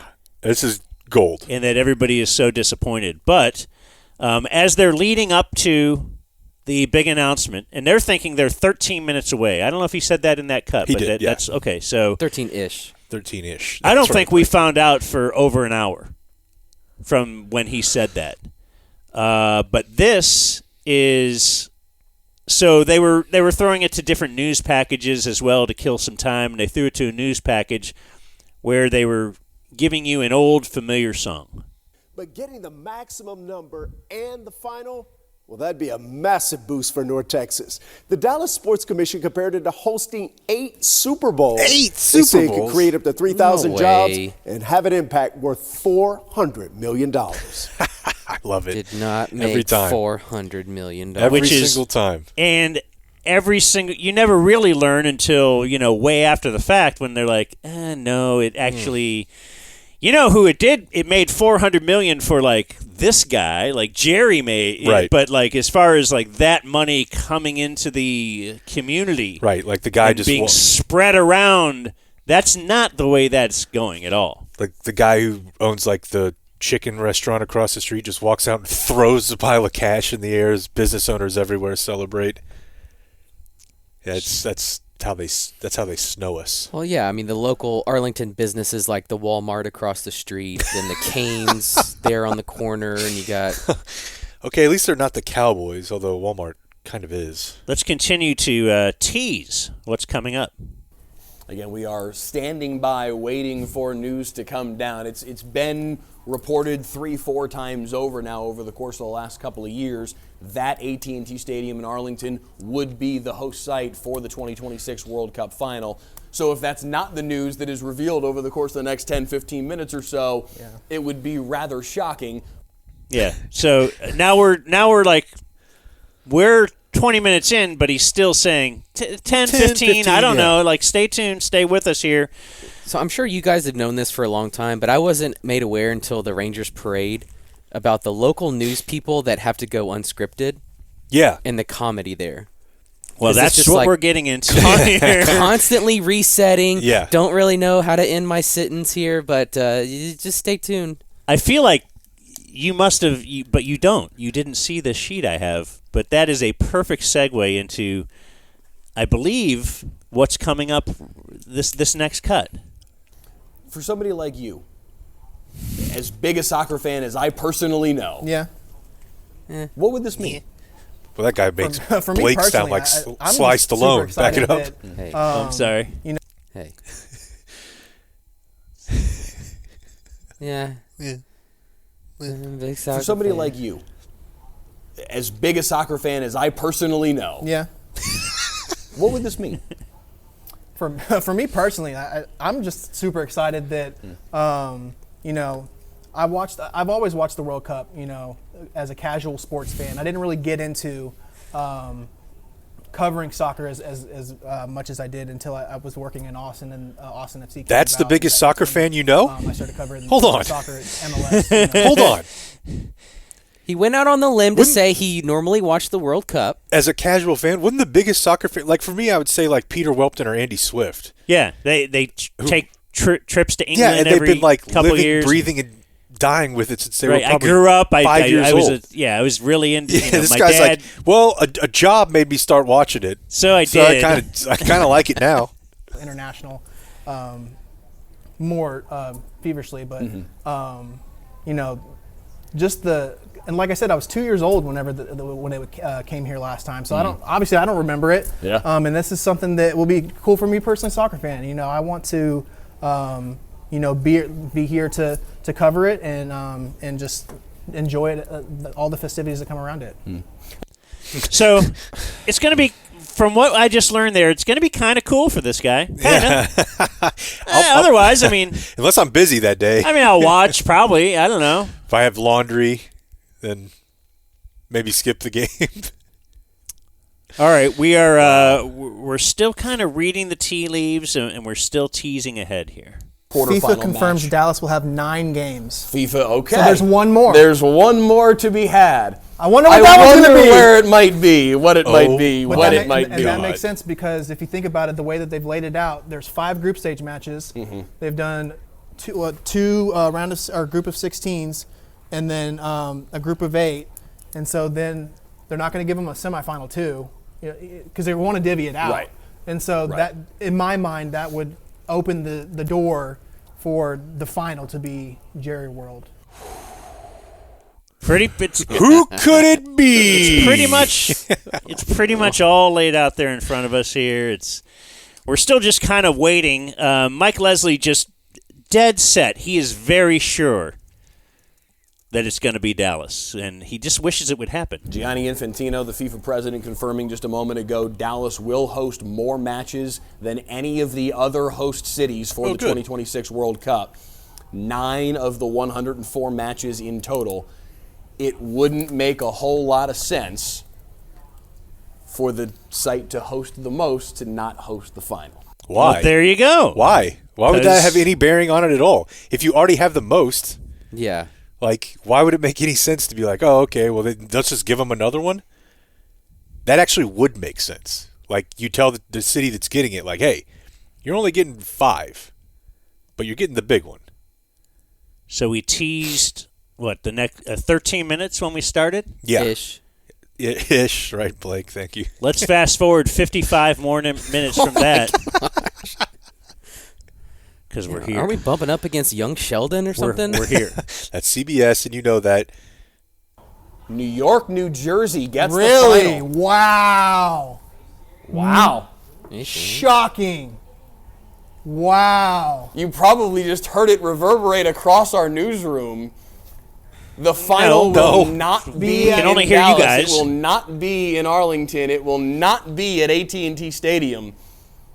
How far did my jaw just drop there live on the air? I'm a little shocked myself. I can only imagine how shocked Jerry Jones must be, Monica Paul must be, Dan Hunt must be right now. This again, we're talking about reported multiple times over, 3-4 times over. There's where you start getting that 2 years, CYA mode. that the final would be. It's not our fault here. Stadium in Arlington. FIFA drops a bomb, and it will not be in Arlington. And I'm wondering what the YouTube. That's exactly where I went. Now, my goodness. The YouTube comments. Oh yeah, because you said this is live streamed. Yes. Yeah. So they're streaming on YouTube. They need someone to go check out the comments, Blake. And often the comments will really put everything into perspective. Sure. So yeah, let's read some YouTube comments. Money Pit Castle from Santa Fe says, LMAO, they did us dirty. Michelle says, wow. Lissandro says, why? Look at the chat. Why? What? Nick Scholl, a bunch of sad They're gamblers just reading today. wows and whys? This is wow. I'm legitimately surprised. I mean, maybe it was reported a bunch, and maybe, but if I'm Mike Leslie, the reason I'm so, it's in the bag already is he knows that he could get to go to a World Cup final and cover it. Which is, no matter if you like soccer or not, probably an insane scene. Yeah, I don't know, because one of the least fun games I was ever at was the Super Bowl here. Because I didn't know you went. Yeah, I went to the Super Bowl that was here. Okay. I had standing room only. But it was very, it's like there's, it's very corporate. Well, I mean, Jerry World is that anyway. But here's the thing, man. But it's very corporate. The fans. I know, and everybody I know who's gone, even if I actually know people who have gone when it was their team who were like, I'd rather be at a home game in the playoffs. I'll give soccer credit this, though. It's impossible to produce a boring environment in a World Cup, especially when you're in the final. It's insane. I wonder. I mean, I think about whatever country, they have the funds to travel here and then pay the exorbitant cost it's going to cost to get in there. And they have enough people who will. Do they? There are people that will. I mean, that is their life's goal. So even the big money people in Argentina or wherever are a lot more fired up than Jerry's buddies. Okay. I promise you, dude. I promise you. It'll be lit. Maybe even litty. Because Super Bowls are not lit. Cammy. No, neither are Cowboy games. But I still think it's funny just winding it back 15 minutes and listening. Who could it be? So now we've got. You love this, Blake? We throw it to a press conference. I was having way more fun before you made the connection that guy sounds a lot like me. He doesn't sound a lot like you. And now it's not as fun. It was just that one little part. Because I want to rip the guy. You can rip someone that sounds like you. It doesn't sound like he's like a TV guy. I'll tell you that. No. He's a writer. He's not adding much. No. Well, he did read those comments. You got to give him that. Okay. He said that Lucy said, wow. So I'm just going chronologically on my WFAA stream from yesterday. So then they throw it out to AT&T Stadium. By the way, did you hear that? So the World Cup, no matter what stadium you play in, they will not refer to that stadium with their name, whoever bought the naming rights, because they never paid the World Cup anything. So what did they just say? From here in Arlington? Even worse. Ooh. Have you guys not heard this? No. My gosh.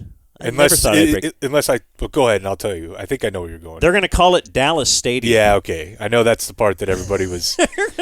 Yeah. And so, like New York Stadium, yeah. Dallas Stadium, Los Angeles Stadium, they will not call it by whoever paid for the naming rights. And yeah, well. And you know what? I guess SoFi AT&T also did not pay me, so why would I? Why would the Dallas Morning News? Why would anybody? Yeah. That's interesting. Yeah, I know that I did see that people were mad about Dallas even being involved in this, as I think we're going to get to. We're going to get to there. But I didn't know it was because of the stadium thing. But there's no way in hell they were going to come back from break. And people in, Japan or, Belgium, they're not going to say, here from Arlington, Texas. They barely even do that on NFL games. Right. But it's it is delicious. So coming off your trash parade. So I know what you're wondering. You're like, my gosh, I'm kind of surprised by this as well. I need some perspective. I wonder what Emmitt Smith thinks. What? And Emmett, you are a famous soccer dad. Again, I mentioned Reagan playing midfielder for Texas A&M. I mean, we know that the men's game lifts the women's game and vice versa. What does this mean for a family and for a family who's... Why is this audio so darn low? I'm sorry, Blake. Let me just try and hit pump up real quick and see if that works. Pump it. It sounds very scratchy. Yeah, Emmitt Smith. Yes, what does Emmitt Smith think? Sorry. Reagan playing midfielder for Texas A&M. I mean, we know that the men's game lifts the women's game and vice versa. What does this mean for a family and for a family who's watching soccer and interested in getting into the sport? You interested in what he might have to say about this? I mean, I found out his daughter plays soccer there. And that's why you're here? That's why, yeah. Okay, so what does it mean for families? Yeah, I'm excited to hear. What it really means is that you get to see one of the largest sporting events around the globe right here in your backyard 9 times. And for kids that are, from diverse background, they get a chance. If they haven't been introduced to it, they get introduced to it. So, okay, yeah. You have a kid, you live in Grapevine. From a diverse background, maybe even not a diverse background, I don't know. But now it's going to be like a half hour from your house. Now I'll watch it. If you'd like to go to the game. Introduce. Oh, yeah, sure. Globally, it's a beautiful thing, and it's a great thing for the region itself to have 9 games, so you can get a chance to go out and see some of the best soccer players in the world. Name a couple. Come right here up on and ascend right here up on this region and this city. What? So for families who are supporters of sports, no matter what sport it is, this is a tremendous opportunity to get engaged. If you like and hockey, to introduce your kids to things that they probably have never seen before, or might have badminton, a chance to see now that it's on a global stage. And for the entire region, well, we get a chance to showcase our talents and our abilities to put things in place, like great stadiums, great facilities, et cetera, roads and bridges and everything else.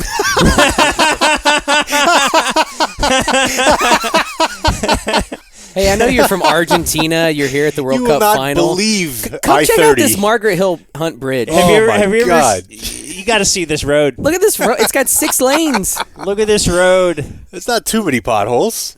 Dude, I don't know. We get a chance to showcase our talents and our abilities to put things in place, like great stadiums, great facilities, et cetera, roads and bridges and everything else. What is everything And else? everything. Waves hand. Yeah. Waves. Yeah. See over there? Just take a look. Hey, toll road. 2 airports. Things. We used our talents to put that together. Look at that. Look, when it gets dark, we got a street light. What's in front of that Tex-Mex restaurant? That's a memorial. That's a memorial. That's right. That's Remember right. 9/11? Hey, look at this tower. You see the ball? Spence. They'll go round and round on you. There's so much there. We may have to play this again tomorrow because the part where he's like, there's no chance he knows like more than maybe 2 soccer players, if that's names. And he said the phrase, they will have a chance to come upon and ascend into this region. Oh, it's going to be stuck in my head. What does any of that mean? He just pictures other countries as everything else is third world, right? Yeah, pretty much. We're the only country with roads. Right. All right. Now, so it's real funny because that initial panel, and we'll go back to them, I think, but because Emmett's not done, but it's Dirk. Okay. That one might kind of make sense because of the soccer tie-in. Emmett, a midfielder for FC Dallas, and Marty Turco.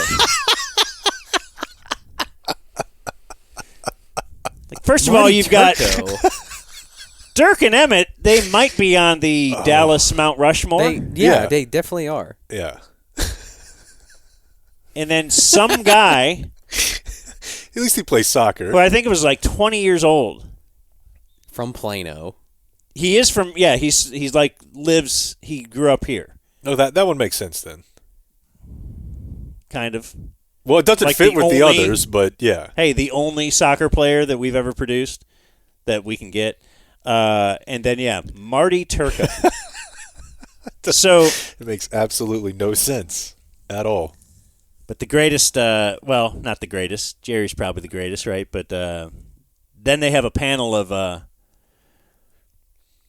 they have the local mayors. Like they got the mayor of Frisco, the mayor of Arlington, and then they got a guy, he's got a cape. It's got a big R on it. It's got an elephant on it. Okay. He used to have a donkey, Yeah, but he traded that in. Mm-hmm. He is known in some circles as sports mayor because he loves sports. We don't know what else he does. He doesn't. but he loves sports. And here's Sports Mayor.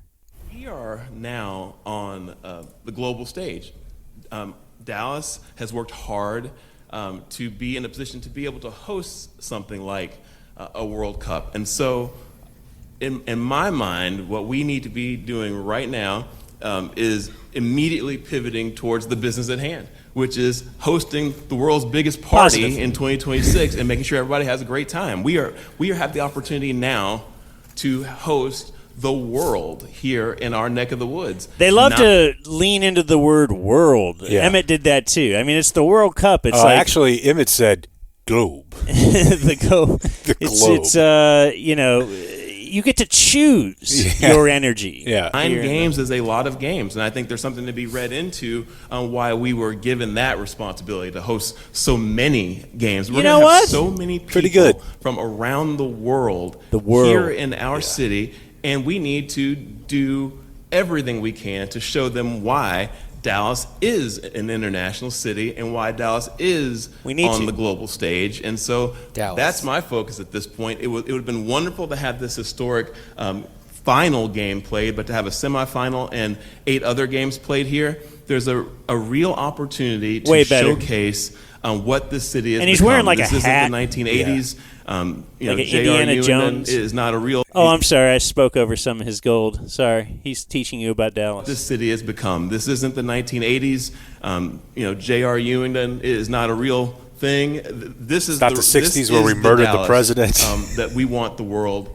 Yeah, wait. So he's referring to something, J.R. Ewing, 1980, 44 years ago? Yeah. Yeah. So yeah, as if you were hosting something in 1980, now we're talking about pre-World War II. Like, what are you doing? Who cares? That's not a good reference. To see and but this is his whole bit, though. Anytime you hear him talk, that's why he was in Dubai or whatever. Whenever they were taking a vote a couple of months, his whole bit is just Dallas is going to be this international hub. So they're going to get a chance to see that in 2026. Probably because of the that's really where I think DFW kind of makes how to make sure that we show the entire world how fun and welcoming and beautiful our community is. And so I'm as excited as I can be about it. 9 games is a lot of people from around the world who are going to be here for a considerable amount of time, and they're going to come away with an impression of our city that I think is going to stay with them forever. So I'm very excited, very happy. It's a great day. It's like he is more concerned with the image of the city to others who don't live here than the city for people that live in the city. Without a doubt. It's been that way from the start with him. And I got to tell you, man, I don't even live in Dallas. There are some beautiful parts of Dallas. There's some beautiful neighborhoods. But in general, and you'll see this, Dan, when you go to Paris in a month or so, there might be a handful of people from around the world who come here and are like, that was cool. But 99% of them are going to be like, that place is trash. Mm-hmm. Because now if you go to like New York, or you go to even like any East Coast city, or even Chicago, you might be like, this kind of feels like home if you're from Europe. You come here, you're going to be like, what is this place? I got to drive 45 minutes to get there? Yeah, my hotel is super far away. There's no public transit, which I know we're going to get to. There's a Hooters. There is a Hooters. There are a lot of Buffalo Wild Wings. We already talked about the bridges. Oh, my God. Balls hot. Yeah. There's almost no one who's from Europe is going to come to America and go to Dallas and be like, that place is really cool. They got a Wet and Wild. Yeah. You know what's going to be the cherry on top is when everyone gets here and the ERCOT grid fails because everyone's here. Because everyone's here using all the electricity. That would be great. Oh, my gosh. Newey Scruggs from NBC5 is out there, and he's got a question for the real sports mayor. Wouldn't you have to say, if someone around here can be called sports mayor, it's the Arlington guy? I mean, the teams all play there. Yeah. Jeff Williams, is that his name? No, he's out, right? Oh, that was the last guy? Is it Ross? Something Ross? Jeff Williams was definitely the last guy, but it's Jeff Ross. It's Jeff Ross. Right, Jeffrey Ross. Jeffrey Ross, because he does roasts. Yeah, that's right. Yeah. I like him. This is him, yeah. Anyway, Newey has a question. Mayor Ross, Newey Scruggs, NBC5. Do you think public transportation, Arlington not having it at all, could have been a part of not having the final here? Newey, why I know somebody's going to ask that question. What are you, Aunt Jemima? I believe what we have there is, do you call it code switching? Yeah, that's a classic one. Newey. That was I believe that was a pretty. If you listen to him talk for the rest of this is the that's the only time I've ever heard this guy talk like that. Question. But for those who don't know, Newey Scruggs, black, and the mayor of Arlington, not black. The very opposite of black, not black. Could have been a part of not having the final here. Newey, why I know somebody's going to ask that question. Like, why is this not the headline? What in the world is coming that? Out of this whole thing? Can we diagram that sentence? Yeah, well, what would be even funnier is if like a Chinese reporter was there. Oh my! Why did I know someone was going to ask that? Oh my goodness, that is so Newey, Confederate. I know somebody is a red fox. You dummy! No. Newey, why I know somebody's going to ask that question. We have public transportation.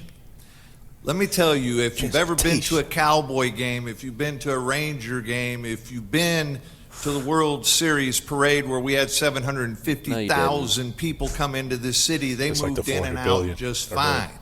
We have a ride I've talked to people that gets people around just fine. A rideshare program. When I talked to people who went down there for that parade, and they were like, "What a cluster F!" Yes. It was horrible. It took them hours to get out. Yeah. Right. Yeah. That's odd that he mentioned that. And by people getting around, is he talking about like the shuttles that run to the stadium? Just because we don't assign ourselves to a particular transit authority at this particular moment, people think is that going to be a problem? Absolutely not. We have been working hand in hand with Michael Morris and RTC and COG and planning all the transportation moving in and out of this. As a matter of fact, they said that's probably a major reason that Dallas didn't get it. Of course. This is the type of that thing of all that these sites was born and raised to do. It's the worst. We do this all the time. We've done Super Bowls. We've done 3 Taylor Swift concerts in a row. That's almost as big as a World Cup now. This is something that happens on a regular basis. Our traffic management people are second to none. And if you've ever experienced coming in and out of here, one person. we get people in and out They kinda as have to good, be. if not better, than any other city in the country. So we do have a public transportation. This is where you can just say anything you want. We're just not assigned to a transit authority. Okay. But I knew that question was coming, Newey. Thank you for getting it right out the chute. Thanks, brother. Now that Newey, why I know somebody's going to ask that question. Yes, that's shocking. Yeah, I mean, it's funny to say that the reason you're not like signed up with a particular transit authority is why people say you don't have public transportation, when I would say it's because you don't have trains. Yeah. It's like, we don't want to be in a box, labeled. Right. It's like, no, it's because you don't have rail that runs there. Hop in that train to have it dump you out right at the stadium. Yeah, I mean. But Jerry would not allow that, would he? He would not. I've heard people say to varying degrees that he's involved in keeping that from happening. But that would be bad for him. That's for sure. Right, they make a ton of money on that parking. Jim Ross, that's actually the so you might think it's Jeffrey Ross though, because he does have a comedy set. Yeah. Jokingly, Mayor Cheney and I did a panel together. I don't know, a couple of years ago, Jeff, wasn't it? And they said, well, introduce yourself and tell something you're proud of. And I said, well, I'm Jim Ross, mayor of Arlington. I'm proud that we don't allow the F word to be used in Arlington. And the F word's Frisco. Because they do so many things really, really well. And I meant that as a compliment. Yes, the Frisco who steals our teams and is really the reason that we called the Rangers like 10 years ahead of their lease running out and said, how about we build you a new ballpark, even though you don't need one, just because in theory you could think about going to Frisco when the time is right. And then just to backbend and say, like, and I mean that as a compliment. Yeah. No, yeah, they're the We F don't want to word. talk about you because we know you're screwing us over. You're the F word. And I mean that as a compliment. Yeah. Well, now here's a pretty big. The headline coming out of this was not really Jim Ross code switching as it should have been, but it was more Jerry. So now we take you back to the stream, and the guys are kind of just. We're all trying to justify this as being pretty good. Not bad. It's pretty good, actually. I know we were teasing ahead. That As a team, if you're a fan, wouldn't you rather win 3 wild cards than ever win a Super Bowl? Yeah, of course, yeah. Isn't it better? It's more wins. But once they see, they're kind of monitoring it. You know how this works. If we're doing a Cowboys press conference, Blake or the killer or somebody will be out at the press conference saying, okay, he's walking to the podium now. He's walking to the podium now, and that's what we're going to get here. I don't blame you for being frustrated right now because this felt like it was done. This felt like this was Jerry Jones is speaking now. Let's see what he has to say about all of this. Well, first of all, I want to think very realistic, and I mean that. This is a fabulous success. Fabulous. Was there any chance he was going to get up there and say, like, God damn this it. this has kind of been a huge waste of time? Yeah, Jesus, I put everything into this. We talk about one question. Did Jerry that just Jr. left F this up? Where is he? Podium up here. Dallas, whether it's Arlington, Frisco, and all the areas here. This game's not being played in New York, it's being played in New Jersey. Love the justification there. And so those things are a matter of really, as much as anything, perception. Now, this was a fabulous come from behind. Love that he pronounces fabulous. Fabulous. In that way, yeah. Just fabulous. Now he's spinning you on the underdog. Tremendous effort led by the two people on each side of me right here. But a fabulous. See, the competition. But a fabulous. It was a fabulous. Was dealing with the perception of a coastal of a New York or a Los Angeles. He means cities that are cool. Yeah, That's what we're up against. The coastal elites, though. That's right. Were totally being played to just America and the United States, that wouldn't have been such a formidable thing to overcome. But internationally, that's formidable to overcome. He's like, Europeans like cool stuff. Yeah. This team it's unfortunate. Came that close to overcoming it. Now, we have 9 games, and that comes out too fast. Too fast. This When is you just say like that, it ought to be 9 games because that's the kind of impact that This is just like the Cowboys, though, every year. It's like, yeah, got that close. We were just there. We were right there. Yeah. On the brink. Isn't he the guy you want to work for? Like anything you do. That's great. Oh, it's great. I can't even believe I can't. I can't believe you got this far. Yeah. Skip ahead a little bit. And we want to show them not only what this area is about, but we want to show them why this stadium is here to begin with. This stadium could have been built for a lot less and a lot grander scale just for the Cowboys to play in. This is a real doozy. It's like the I think you should leave meme where the guy's like, oh my God, he said it. Because you could have had a great place for 100,000 people to watch Cowboy games every game. Cool. The rest of what was committed and why this stadium is here like it is so that John Madden and Al Michaels can talk to 30 million and 40 million people and talk to them about what it's like to be in this stadium, not just the 100,000 that are in the stands. He flat out said, we built this TV for stadium and concerts. The stadium. He's like, we could have made a great place for football, and it probably wouldn't even have cost as much. Yeah. But now he's like, listen, it's for the you guys know the deal. And it's for the one time Al Michaels and quick, cool references. Yeah, Al Michaels. I'm surprised you didn't say Madden. John Madden. He did. Oh, excuse me. Yeah, you're right. He did say Al Michaels and John Madden to once a game mention the artwork coming out of the break. Yeah. That's what it's all about, baby. And yes, it is about concerts. This could have been great for football. And if you're wondering why it's not. You know why. One more little one. We believe that we represent in the center of the country what America's about in our way. And we believe we show the future. You know who doesn't? those homos in Los Angeles. That's right. They don't know. That's basically what he's saying. Yeah. Is like, look, these lefty cities. Yeah, New York. Yeah. Crime-ridden. Yeah, exactly. The rat runs out on the field. And we tried to sell that, and we wanted the committee of them to buy into that, as opposed to going to one of the other coast, New York or Los Angeles. It was a hell of a battle. We almost got there. I think it's funny, too, and he's probably telling the truth about this. It's kind of like what we were talking about a minute ago. It's funny that he thinks of the pitch to have the World Cup here, where the overwhelming majority of people that are attending are not going to be from America. The idea that they tried to sell FIFA on, we're America, though. I got news for you. Not thought of too highly around the world right now. Yeah.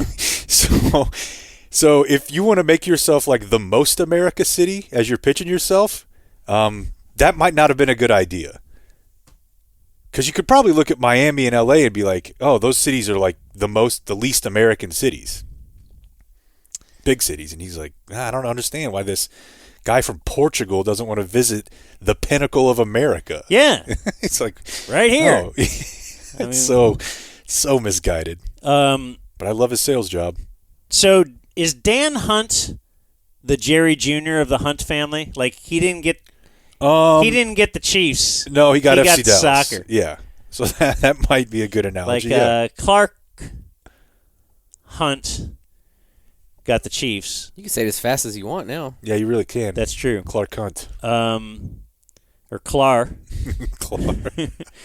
Anyway, Dan Hunt is there. He's the soccer guy, and he's also going to tell you that what's wrong with this? This is great.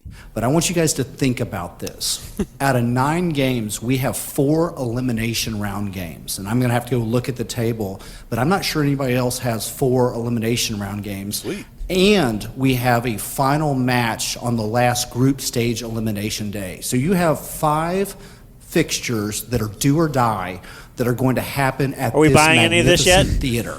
There will be more drama that takes place here on this pitch than anywhere else in the entire World Cup. You have 5 do-or-die matches, and you're going to have 9 great matches that take place because I know how they do things here at AT&T Stadium with our great they partners, offered us Joneses the and final. NFL. I said, but how about a you will see group things stage and you will see elimination drama game? unfold that probably will have never been witnessed in any other World Cup in a single venue except here at AT&T Stadium. So incredible win for soccer fans. Win. It sounds like he's using like the draft points chart.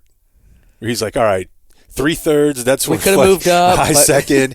We were going to package up 4 of these, and yeah, it's like, no, dude. They go back to Jerry. I think that same thing. The thing that we are going to bring to the table Think of something to say. is cutting edge hospitality. Cutting edge hospitality. And we do that.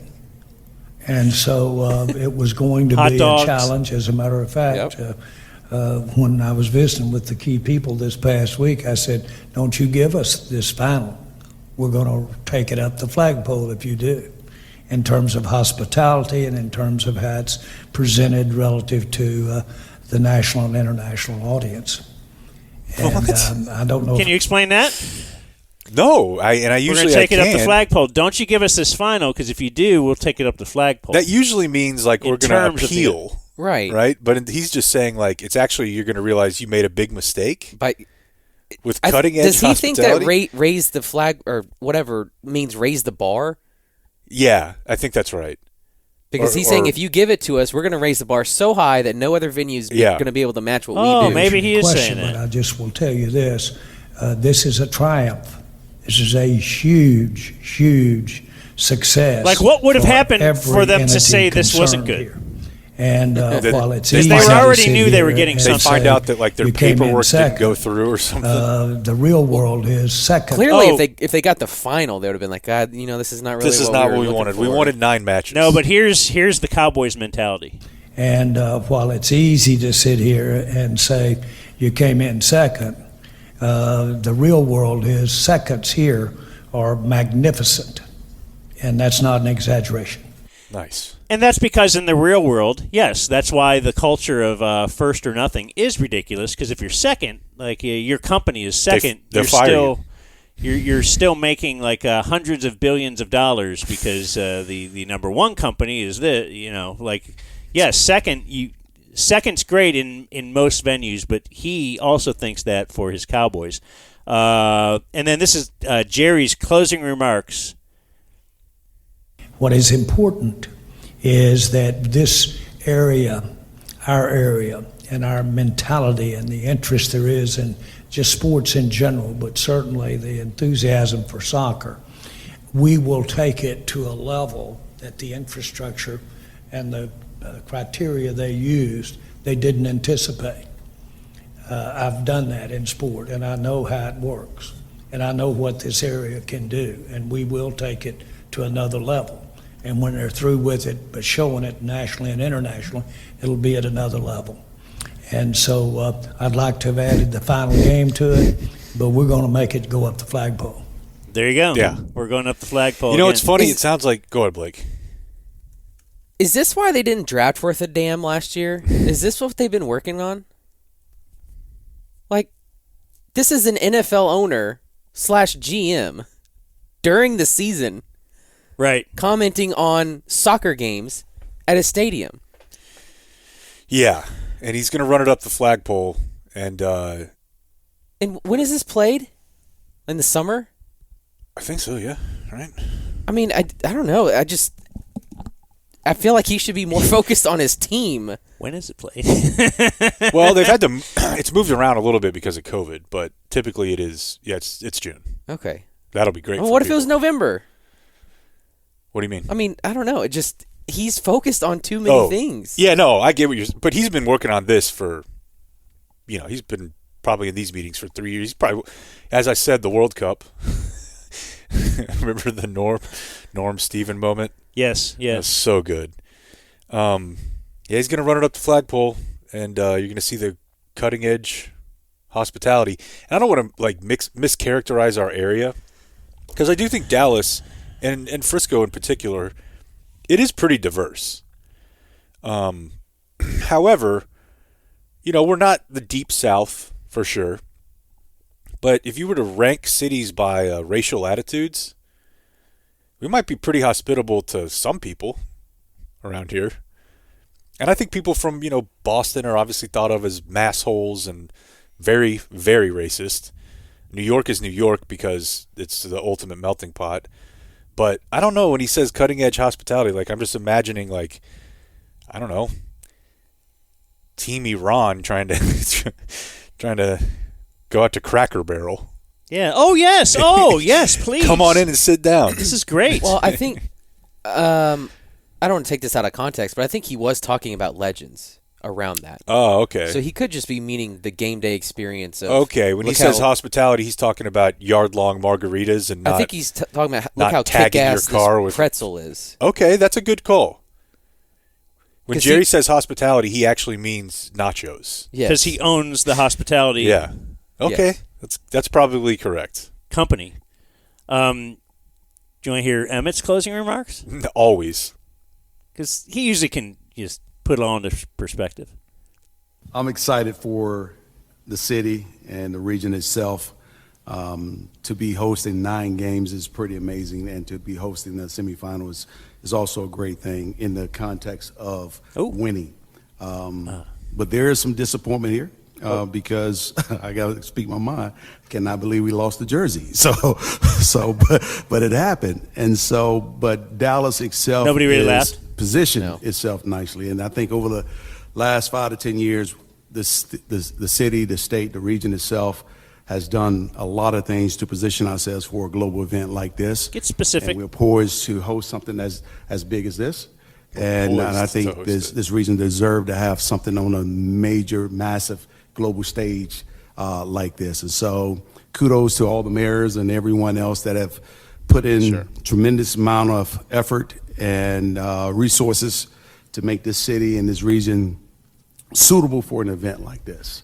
So all is not lost because what did Mayor Johnson this is a region of champions. we're talking about the Texas Rangers who won the World Series just recently. So that's a champion. It's not a lack of effort. It's not by because we don't have quality sports or quality fields or quality infrastructure. We have all those things, and maybe we get it on the next go around. On the next go around. Oh my God. 40 years from now. He has no idea how long it takes. I mean, it's been 30 since the last one. Yeah, on the next go round. Well, let me tell you something. It's not because the infrastructure is bad. It's not because of the transportation. No. I mean, we've done everything we could. It's just the coastal lefties. It's the same as the Cowboys getting to the Super Bowl. I mean, oblong ball, it'll bounce weird ways. That's all. It's just a matter of luck. Listen, Jerry will be 25 years into the ground before America gets another World Cup. I would like to commend Emmett for buying into the FIFA mentality. I mean, he's been calling that game day stadium for a long time. That's another great call. Dallas Stadium. Well, I love it. And just think about all the time and money the people. I'm of the belief, because I don't buy that 400 million number. I'm of the belief that it almost just ends up being a push. For all of the time and the people you have to pay to get this stuff prepared, lawyers and modifications to the stadium, modifications to your traffic flow. I'm not saying it's 400 million, but it's probably not far off from whatever they end up getting, quote unquote, in economic return. But nobody ever talks about that part. No, but the hope is that people see what you have and want to come back. I want to move to Dallas. I want to visit Dallas. I gotta see. That water slide looks like it's going straight down. I'll go to vacation in Dallas. They got the Superman ride across the street. Yeah. Where is it going to be 105 degrees every day? That's but where I want to go. People are not going to want to come back here. Of course not. And I doubt if 400 million is being made off of this in this area. Maybe off advertising, maybe off TV sponsors, maybe somewhere. Maybe Jerry is going to make a plenty. Oh, no doubt. Back to the Legends. But thing. just there's just not 400 million sprinkled around local businesses, because I think everybody would love that. Oh yeah, that sounds good. Especially if it's like mostly in Arlington. Yeah. I've seen a lot of people and heard a lot of people in the media saying, "Oh man, I can't wait to go, and I will find a way to get to this game." I would like to say if someone gave me a ticket, I would happily not go. That's the dumbest thing you've ever said. Because this sounds like a ginormous beating. Getting into Arlington, into that stadium with 100,000 people, getting out of there, that's going to be a horrible experience. It's just an Airbnb opportunity for your house, like the Eclipse. For sure. That's a good call. That's a great call. And what's we should plan that now. I don't even know if Grapevine allows it, though. Because I know Arlington, I'm pretty sure Arlington banned it. That's awesome. Oh, yeah. I think they had like a couple incidents. Who would ever Airbnb to Arlington? People at Cowboys games. Like people. Can you imagine that? Well, I mean, I'm going to a vacation home in Arlington. People next to Lambeau do it. Yeah. I've seen those houses. Those Oh, are really? really cool. Yeah. I'd do that though. Rent this house out. Yeah, I would. Lock the den. We're good. Yeah, I mean, you could rake if they would let you do it. But a lot of these, suburbs are pretty against it. But if you live in Dallas, you better plan a vacation. It's going to be a miserable summer. You just think the amount of people? No, that part would suck, but you could also make a stupid amount of money. Yeah. Like 5 times what you could normally Airbnb your house for. I got the lake. Oh, could you rent out your car? I'm sure. Turo? Yeah. Yeah. It's going to be a wild situation.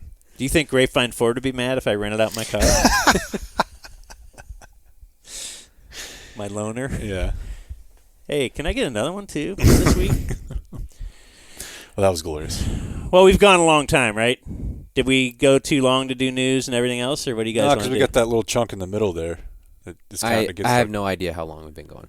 We can do quick news. It's definitely over 2 hours. Okay. Here's Jake with the Dumb Zone News. I'll have to hold my Jay-Z Grammys thing for you for tomorrow. Okay. Because it's pretty good. Hey, am I supposed to care about some song that was like 30 years ago I thought kind of sucked? I love that song, and I thought it was really, really cool. Was it? I thought so, but you would So not. I'm supposed to now. No, I mean, tread lightly on Tracy Chapman. I always loved that song, Mm. and he covered it. Whatever the dude's name is, country music Luke guy, Combs, maybe. He covered it, but whenever they were like introing it, they didn't say like she's gonna play it basically, and he's just gonna kind of sing. So that was cool. Was it? Yeah, it was awesome, Dan. Okay. You fired up, Blake? I got to be honest with you. Like, I watched a decent amount of this just because it was kind of on in the background. I guess it's just that I like most pop music now. I recorded it because of news teases. Yeah. So a couple quick ones for you here. The internet is ablaze today with the story of. Do you know who Lisa Ann is, Dan? I feel like that's a porn star. It is. Probably for a minute. She was kind of a dynasty. She had about a 5-year run of Nailin' Palin, of course. Oh, okay. Yeah. There you go. Well, someone posted a video of her last night where she was being taken in handcuffs out of Radio Music City Hall. Radio City Music. Radio City Music Hall, yeah, where the Rockettes are. Yeah, you just said a couple things in the wrong order today. Yeah. Have you noticed that, Blake? Did I not say, what did I say? Radio Music City Hall? I was trying to let it go. Do you feel like he's done it a couple times for different things? Yeah. But he's our friend, and I think we should just let him go. Tell me. I just feel like he got shaken up on the snowboard. You think you fell? Yeah, I just feel like I wear a helmet. His head's a little. You did? Oh yeah. You're not going to see too many people without a helmet. He's probably still dehydrated. Yeah. I feel like I've been fine today. I said a couple of words incorrectly. You said Jerry built that TV for stadium and concerts. That was one of them. Jerry built that stadium for the TV and concerts is what I should have said. Yeah, okay. But I didn't... Why are you guys being pussies? Just correct me when I'm wrong. Because it ultimately doesn't matter. Whoever heard you say that knew what you meant. But I could see Dan over there. All right, like, there's your news. Looking at Oh, come on. What do we got? So Lisa Ann got arrested. She was actually going to see at Radio City Music Hall Matt Rife. Oh, Jake. Who's that? We've talked about this several times. See, why don't you get on him for not remembering? Well, that's his thing. He's old. There you go. You got it. So I have to basically. You're supposed to be perfect. Basically, once Right. a week now, I need to mix up 2 words in a 4-word statement, and that could be my thing. Yeah. You Matt Rife is the social media comedian. He's the ripped guy, TikTok, Oh, and Jake yeah. hates him because he code switches from time to time. and because he's not funny. And I gave it a legitimate shot. I wanted him to be funny because I want there to be really popular younger comedians. He was supposed to be Gen Z's comedian because he's not. He doesn't like. He's very straight-laced. Like, he's not going to attack a race or gender or whatever. But now all of a sudden he's starting to. Well, yeah, and on TikTok that was not going to fly with his target audience, which was 17-year-old girls. Because again, he's all ripped and stuff. He's got a ton of plastic surgery. Like, he looks like a model human. And then he made a joke about women getting back in the kitchen in his new special, and they were like, "What?" Mm-hmm. So, anyways, he's performing at Radio City Music Hall. Now we're in his head. That's why I shouldn't have brought it up. I shouldn't have brought it up. He's going to be a big baby about it the rest of his life. See, I've learned, even when he says he has a buddy or something like that, don't bring it up. Don't move. Right? No, don't play. Don't if he puppet. senses it, then he's going to stop down. He's not going to say what he was going to say. You just let him go. She was dragged out in handcuffs. Ooh, he's learning. And someone is filming, and at the end of the video, you can hear someone in the background faintly yelling, "Free Lisa!" Wait, why was she dragged out there? So she says, "I was dragged out of at Matt Rife show tonight in handcuffs, stating I was using my phone. I had not used my phone. I was just enjoying the show. 45 minutes in handcuffs, sent to an ambulance, and released. Meanwhile, I missed the show I was so looking forward to." Okay. She then said, What if that's... "This MFer holding my purse from me after handcuffing me and from some alleged cell phone use during the Matt Rife show. When NYPD tells you your purse is not yours, you have no right. If you think different, you get $51.50 in the hospital," which is like when you're clinically insane. Also a great Sammy Hagar album. So is she like someone trying to get clicks and like? Well, could this be? She's pretty much. I mean, she did get arrested. So from what I heard from some of the replies that I saw to all this, she was being like you could tell she's drunk. Okay. And so she was being loud. Okay, Karen. And to a point where he definitely knows who she is.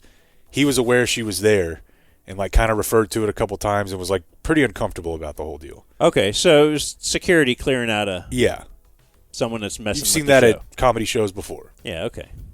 So that's probably what happened. I don't think she was trying to get clicks. I think she was messed up. Yeah. And thought she could do whatever she wanted because usually she probably can. Now, what's going to be interesting is, and I'll try to get the research for you guys on this, is to just see like the uptick in her searches because she's kind of yesterday's news, you know. But I would imagine that today she'll experience a significant uptick in traffic. Well, her state of being dragged out did not make me want to go look at her videos. Oh, Women really? get older. What's your problem, dude? Well, I want to look at the younger ones. The younger ones. This is a super sad story, but it's very interesting, so I want to do it. I was surprised to learn that you guys didn't do this story last week, but maybe it happened Friday during the show the news came out. So we talked, I can't remember if we did this on the show or not, but I showed Blake a video of some Houthi rebels, Iranian-backed group, separatist group, in Yemen, I believe. And they a couple of months ago, there was a video of them attacking a ship, a cargo ship, and it looks like it looks like Call of Duty, like it because they're GoProing it and all that sort of thing, and they just like strike. They land a chopper on this cargo jet. Those are not, or excuse me, that cargo ship, and those are not that heavily guarded, I guess, because they were able to immediately overrun whatever security was there. And this has been happening a lot since. It seems like there's been an uptick since the Israel Palestine thing. Like they just figured out we don't need to attack anything on land. We can jam them up economically by just seizing all these ships in the middle of the ocean. They're not prepared for it. They can't defend all of them that well. I mean, there's tens of thousands of those things in the ocean at any given time. That's an old-timey tactic. It's pretty good, yeah. Go to the sea. So, earlier this month, all the details of this just came out. Earlier in January, there was a Navy SEALs operation for two dudes to try to board one of these things and just take it over. Because this was a ship that was carrying Iranian-made weapons to Yemen. Because Iran, funds them. So somehow they were trying to get this ship of weapons from Iran to Yemen. And this is the sort of stuff that kind of gives me chills because it's exactly like you see it in the movies. So these two dudes, middle of the night, have that almost like the motorized raft type thing that you see them use. They go however long it takes to get to this ship from their launch point, probably pretty far in the middle of the night, and now it's time to board the ship. And they've got they've got Navy SEAL gear, which is probably super heavy. They're heavily armed, and when they're attempting to board the ship, one of them, his name is Chris Chambers, fell in.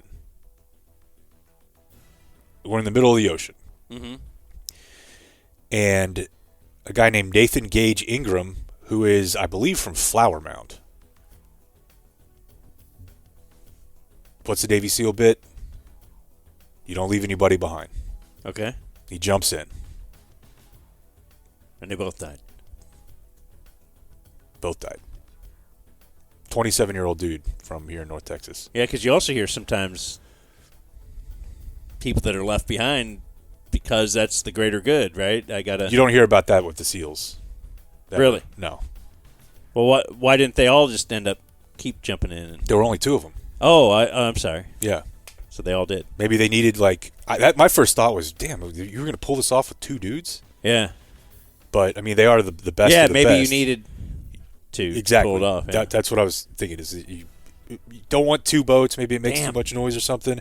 And the crazy part about this, I know that action movies are ridiculous, but that night we watched Under Siege 2 or Under Siege the first one, and there's a scene where like Steven Seagal in full wetsuit with rifles is trying to get to the side of like a cargo ship. Actually, in that case, it was a battleship. And I'm like, damn, there's dudes doing that. Yeah. There's actually dudes in the middle of the night. Aren't you surprised if this actually happened Saturday, you're saying?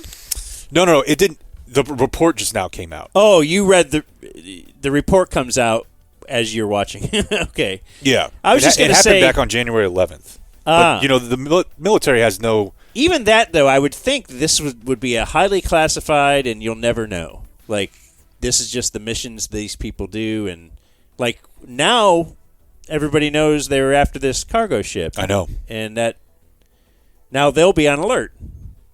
The cargo ships that are shipping guns. Yeah. And I would think it's going to be harder to infiltrate it the next time. Yeah. Which is why you don't tell. Yeah, and I don't know how that works. Even the works. family. When you notify the family, you got to go, it's top secret. I can't. Yeah, that's a tricky one for sure. We talked about this a couple of months ago, and now it is apparently a reality. And we have names attached to this now as well. The Steroid Olympics. Peter Thiel, the PayPal founder with Elon, who bankrolled ending Gawker over Hulk Hogan's penis. Okay. It's his deal. And now we have a little bit of information on how it's exactly going to work. They say that it will happen every year. It's not some lame-o 4-year BS. And it will feature sports such as, let's see, there will be combat sports, track and field, obviously. There will be weightlifting. Oh, yeah. Yeah. Of course. And so they'll be like, this is the world record. Yeah. You think it was lifting 1,000 pounds. It's lifting 1,800. It's like shooting a 56 at Live. It's the, this is Idiocracy. I know. Because this is an SNL bit. A literal SNL bit was the Steroid Olympics. That's not Hans and Franz? I think it might have been Kevin Nealon that he's Hans and Franz, but I don't think it was. Have you ever seen that one, Blake? The Steroid Olympics, he reaches down to lift the bar, and his arms are still attached to the bar, and now they're just spurting blood because his arms ripped off. He's not laughing. Never seen it. No. They will have also aquatics and gymnastics. So aquatics, gymnastics, weightlifting, combat sports. sports. If I told you that King of Queens did that same thing, you think you'd just bust out laughing? But because it happened on SNL and Kevin Nealon did it? Now they're mad at each other and not me for mixing up a few words one time. It's just legendary. Oh, it's just well known. I'm supposed to laugh at it because it's legendary. I'm going to let him keep going. Here, let's take a look here. Am I wrong? I don't want any part of this. It's called the All Drug Olympics. Here. Okay, don't make me watch your video. Now watch the video. Does this ever turn out the way that the person intends it to? Watch the video. You want me to just die laughing? I just want you to watch the video, and I want your real reaction because I want the best case outcome for me. How long is this? I don't know. Let's see. Let's throw it down to probably too long. Oh, it's Kevin Nealon is the reporter. An awful lot of weight, Dennis, and here he goes.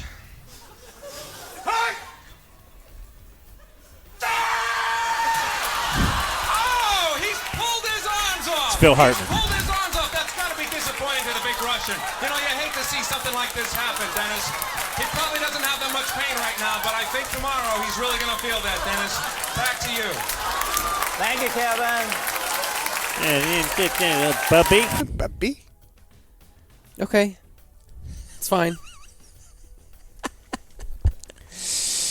It's only like an iconic, well-known What are you doing? Give it up, dude. Great. That's a good place to say there's your news. I'm not giving it up. The Dumb Zone News. There's news yours. And subscribe. All right, I'm going to do this really fast because I got to go to the bathroom. History today in. history.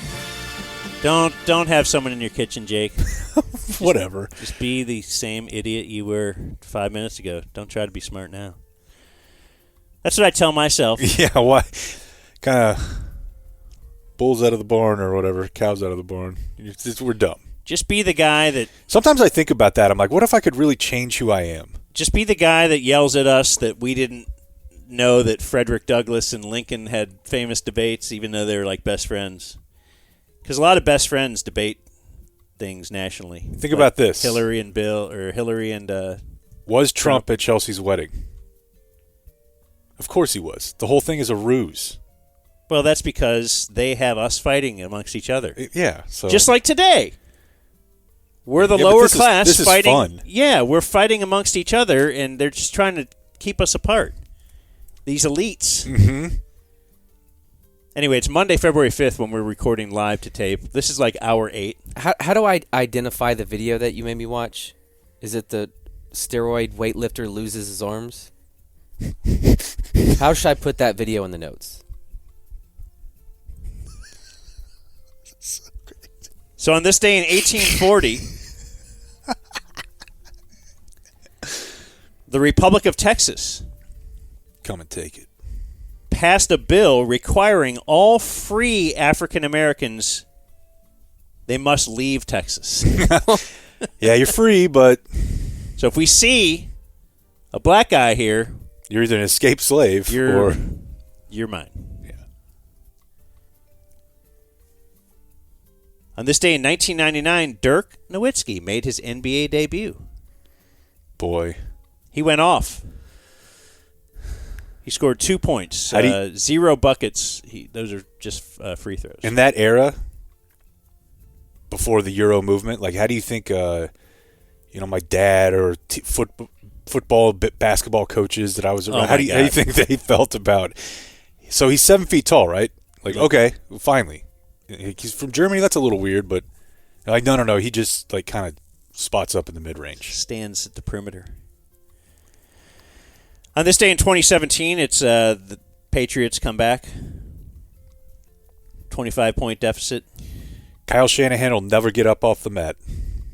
Ended his career. Dan Quinn, head coach, of course. That's when he had to really kind of take some time for himself to reflect in Maui. Did you see Dan Quinn got Coach Bro? Oh, yeah. That's for later in the week. How great is that? It's awesome. Kingsbury against Dallas. It's not great as like a Cowboy fan, but the fact that the Eagles are the Eagles, Washington has a new ownership. Yeah. Kellen. Oh, that's right. That's what I was forgetting. Kellen to the Eagles. They're stacked. I love it. Yeah, it's going to be great. Yeah. Those 4 free wins that you like to point out for Dak are going to be a lot tougher to come by before long. Like Dan Quinn, he knows Dax. I like it. I like it a lot. He knows what Micah likes to do. And on this day in 2020, 1 year ago, the Dallas Mavericks traded Spencer Dinwiddie, Dorian Finney-Smith, a 2029 first, and second rounders in 27 and 29 to the Brooklyn Nets for Markieff Morris. You got to get an enforcer in here. And Kyrie Irving, who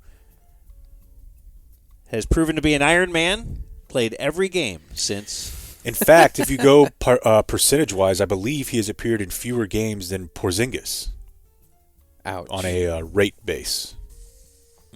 Doesn't appear to be getting any better either. Well, he didn't really have a history of that previous, though. No. He would not only get hurt and miss games, he would take stands against policies and miss games. Or his sister has a birthday. Special player, though. Today's birthdays include Roger Staubach, 82. Captain America. Craig Morton, 81. Do you know the Roger Staubach-Craig Morton connection, Blake? No. Yes, they were both quarterbacks at the same time under Landry. I believe there was a physical altercation, correct?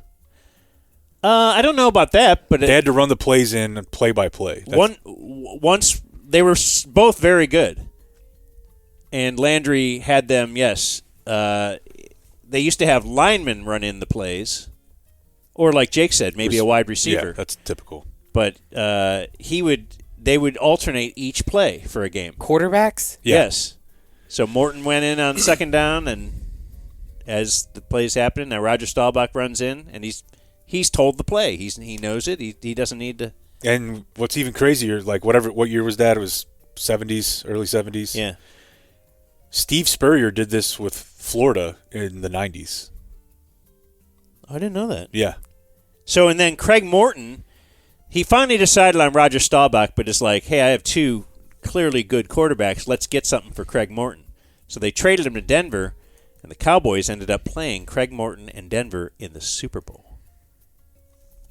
I just watched that episode on NFL Network. They've been recapping the Super Bowls. Nice. Roger's fight was with Clint Longley. Huh. Yeah. David Beeler is 37. Do you know his bit, Blake? Is it sad that I know more about David Beeler than Craig Morton? Probably not. Yeah, David Beeler, kicker for USC, would cover kickoffs and dated a Hooters waitress. But they drafted him just for kickoffs. Well, that was the special teams draft. Yeah. Like they already had a kicker. They didn't plan to replace the kicker, but they said this guy's leg. Yeah. He'll boom it out of the end zone every time. Every time. And they drafted not like unrestricted free agent. And it might have been the third or fourth round. Were they trying to sell us on he could kick 60-yard field goals? No. Maybe that was also.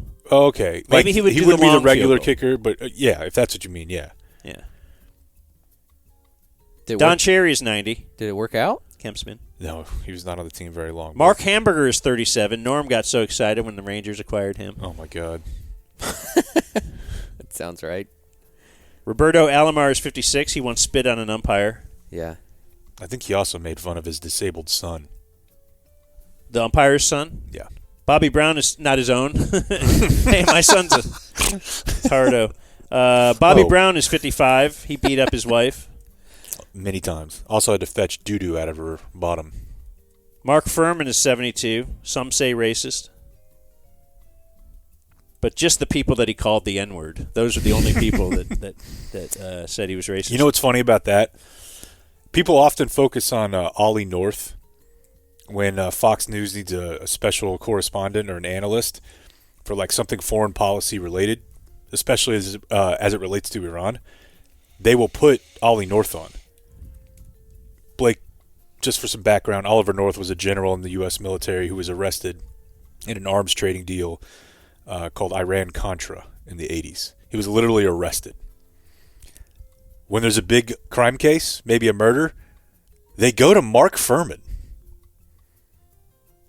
Just because it's a name you've heard of. Yeah, I mean, it would literally be like bringing on like Timothy McVeigh or something, like during the Boston Marathon bombing. Right. Well, Timmy, what are his thoughts right now? What do you think? Yeah, it's insane. It is. Find an expert though. Christopher Guest is 76. I like some of his stuff. He knows the truth about Jamie Lee Curtis. Does she also have a wiener? Okay. I've heard she does. Why didn't you go with your typical? What do you call her? You don't know who I am. You don't know anything about me. I change things up. Okay. I eat different things for lunch sometimes. I need to recognize that. What did you used to call I was her? yelling at my wife this weekend. Oh. Berating her, actually, in front of many people. Right. No, because she was upset with me because I wouldn't try a new restaurant. And I told her I'd like to grab some strange now and again, but I don't do that. That's a horrible analogy. I have one lady. Why can't I like the same thing and just eat that all the time? You're telling me I got to just be with you all the time. How'd that go over? She said it was a horrible analogy, too. Yeah. Yeah, I don't know. I mean, she doesn't get it. It's sort of, I just think I want you to be happy. So that's what I always come back to. But it is somewhat unnerving at times that I'll tell you about, like, oh, there's this great place this, there's this great place that, it's down the street, there's this great place this, knowing that you would love it. No, I'll go. Knowing. I do. We are starving for new restaurants. We want to add something new to the rotation. But the thing is, she had just tried one the night before, and it was terrible. And so I need we got our rotation of 7 places. If we mix in one new one and it sucks, the next night I got to go back to something I know. Yeah. We're going to Eatsy's the next night. Anybody follow me here? He does it right by it's eating. a palate cleanser. He does it right. If you're going to eat out for one meal a day every day, he does it right by eating his boring meal at lunch. Because then you're excited throughout the rest of the day. Oh, who knows what? A lot of times I have problems with that. Like, I made a sandwich or I had leftovers at lunch, and then I find out we're not eating out that night, and I'm like, this day was a complete disaster. Yeah, it's all bad. Yeah, but every day I do have That's nice. The prepared lunch. Tim Meadows is 63. He was on Saturday Night Live, but I won't even bore you with that, Blake. The ladies' man? Don't ask Blake, because he thinks if it was on SNL, then... How bad does it get? Like Happy Gilmore? What do you mean? Like any movie that came from like SNL characters during that time? You don't like Happy Gilmore? No, I love Happy Gilmore. I'm a big Adam Sandler fan. You guys know that. Well, where do you think he came from? Cosby Show. He was on the Cosby Show. Keep going. As a kid. Every actor has to come from something. I think he was Theo's friend. Jennifer Jason Leigh is 62, Fargo. And Fast she got Times. Naked in Fast Times. Yeah. Laura Linney is 60. Jake doesn't like her. You know why? No. She's the mom in Ozark. Oh, you don't like Ozark? No. She was also in The Truman Show. Chris Parnell, 57, Dr. Spaceman, and from Rick and Morty. Chris Parnell? Dr. Spaceman from 30 Rock. He's SNL, right? Did you say He's that? also SNL, yeah. I was making sure I was thinking of the right guy. And he's Jerry in Rick and Morty. And he's also the program director. Oh, yeah. I like to imagine. Well, guys, Blake? Thoughts closing? So there was too much weight on the bar, and so when he tried to pull up, like his arm stuck. Is that... But at some point he was able to lift the weight, which is why he was trying it. And he's on steroids, so he could do a lot. Get him out of here. Adios, mofo. Dragon Productions, bringing you some dumb shit. Got the soul dropping at 3. That's alright with me. I've been waiting all damn day. Isn't that still a thing? Where's my Cajun seasoning? You know it's life to tape. It's the dumb zone. I've got the dumb zone in my ear. It's the dumb zone. Makes my work day weird. It's Dan and Blake and Jay. Got no puppet on the brain. No puppet, no motherfucking. Got the Cowboys and the news. How embarrassing for you. It's life to tape. In the dumb zone. I've got the dumb zone in my ears. It's the dumb zone. Makes my work day weird. They're high atop Dan's garage. Said they're high atop Dan's garage. Yeah, they're high atop Dan's garage. Said they're high atop Dan's garage. It's the dumb zone. I've got the dumb zone in my ears. It's the dumb zone. Makes my work day weird. No puppet, no motherfucking puppet. Said no puppet, no motherfucking puppet. Yeah, no puppet, no motherfucking puppet. Said no puppet, no puppet.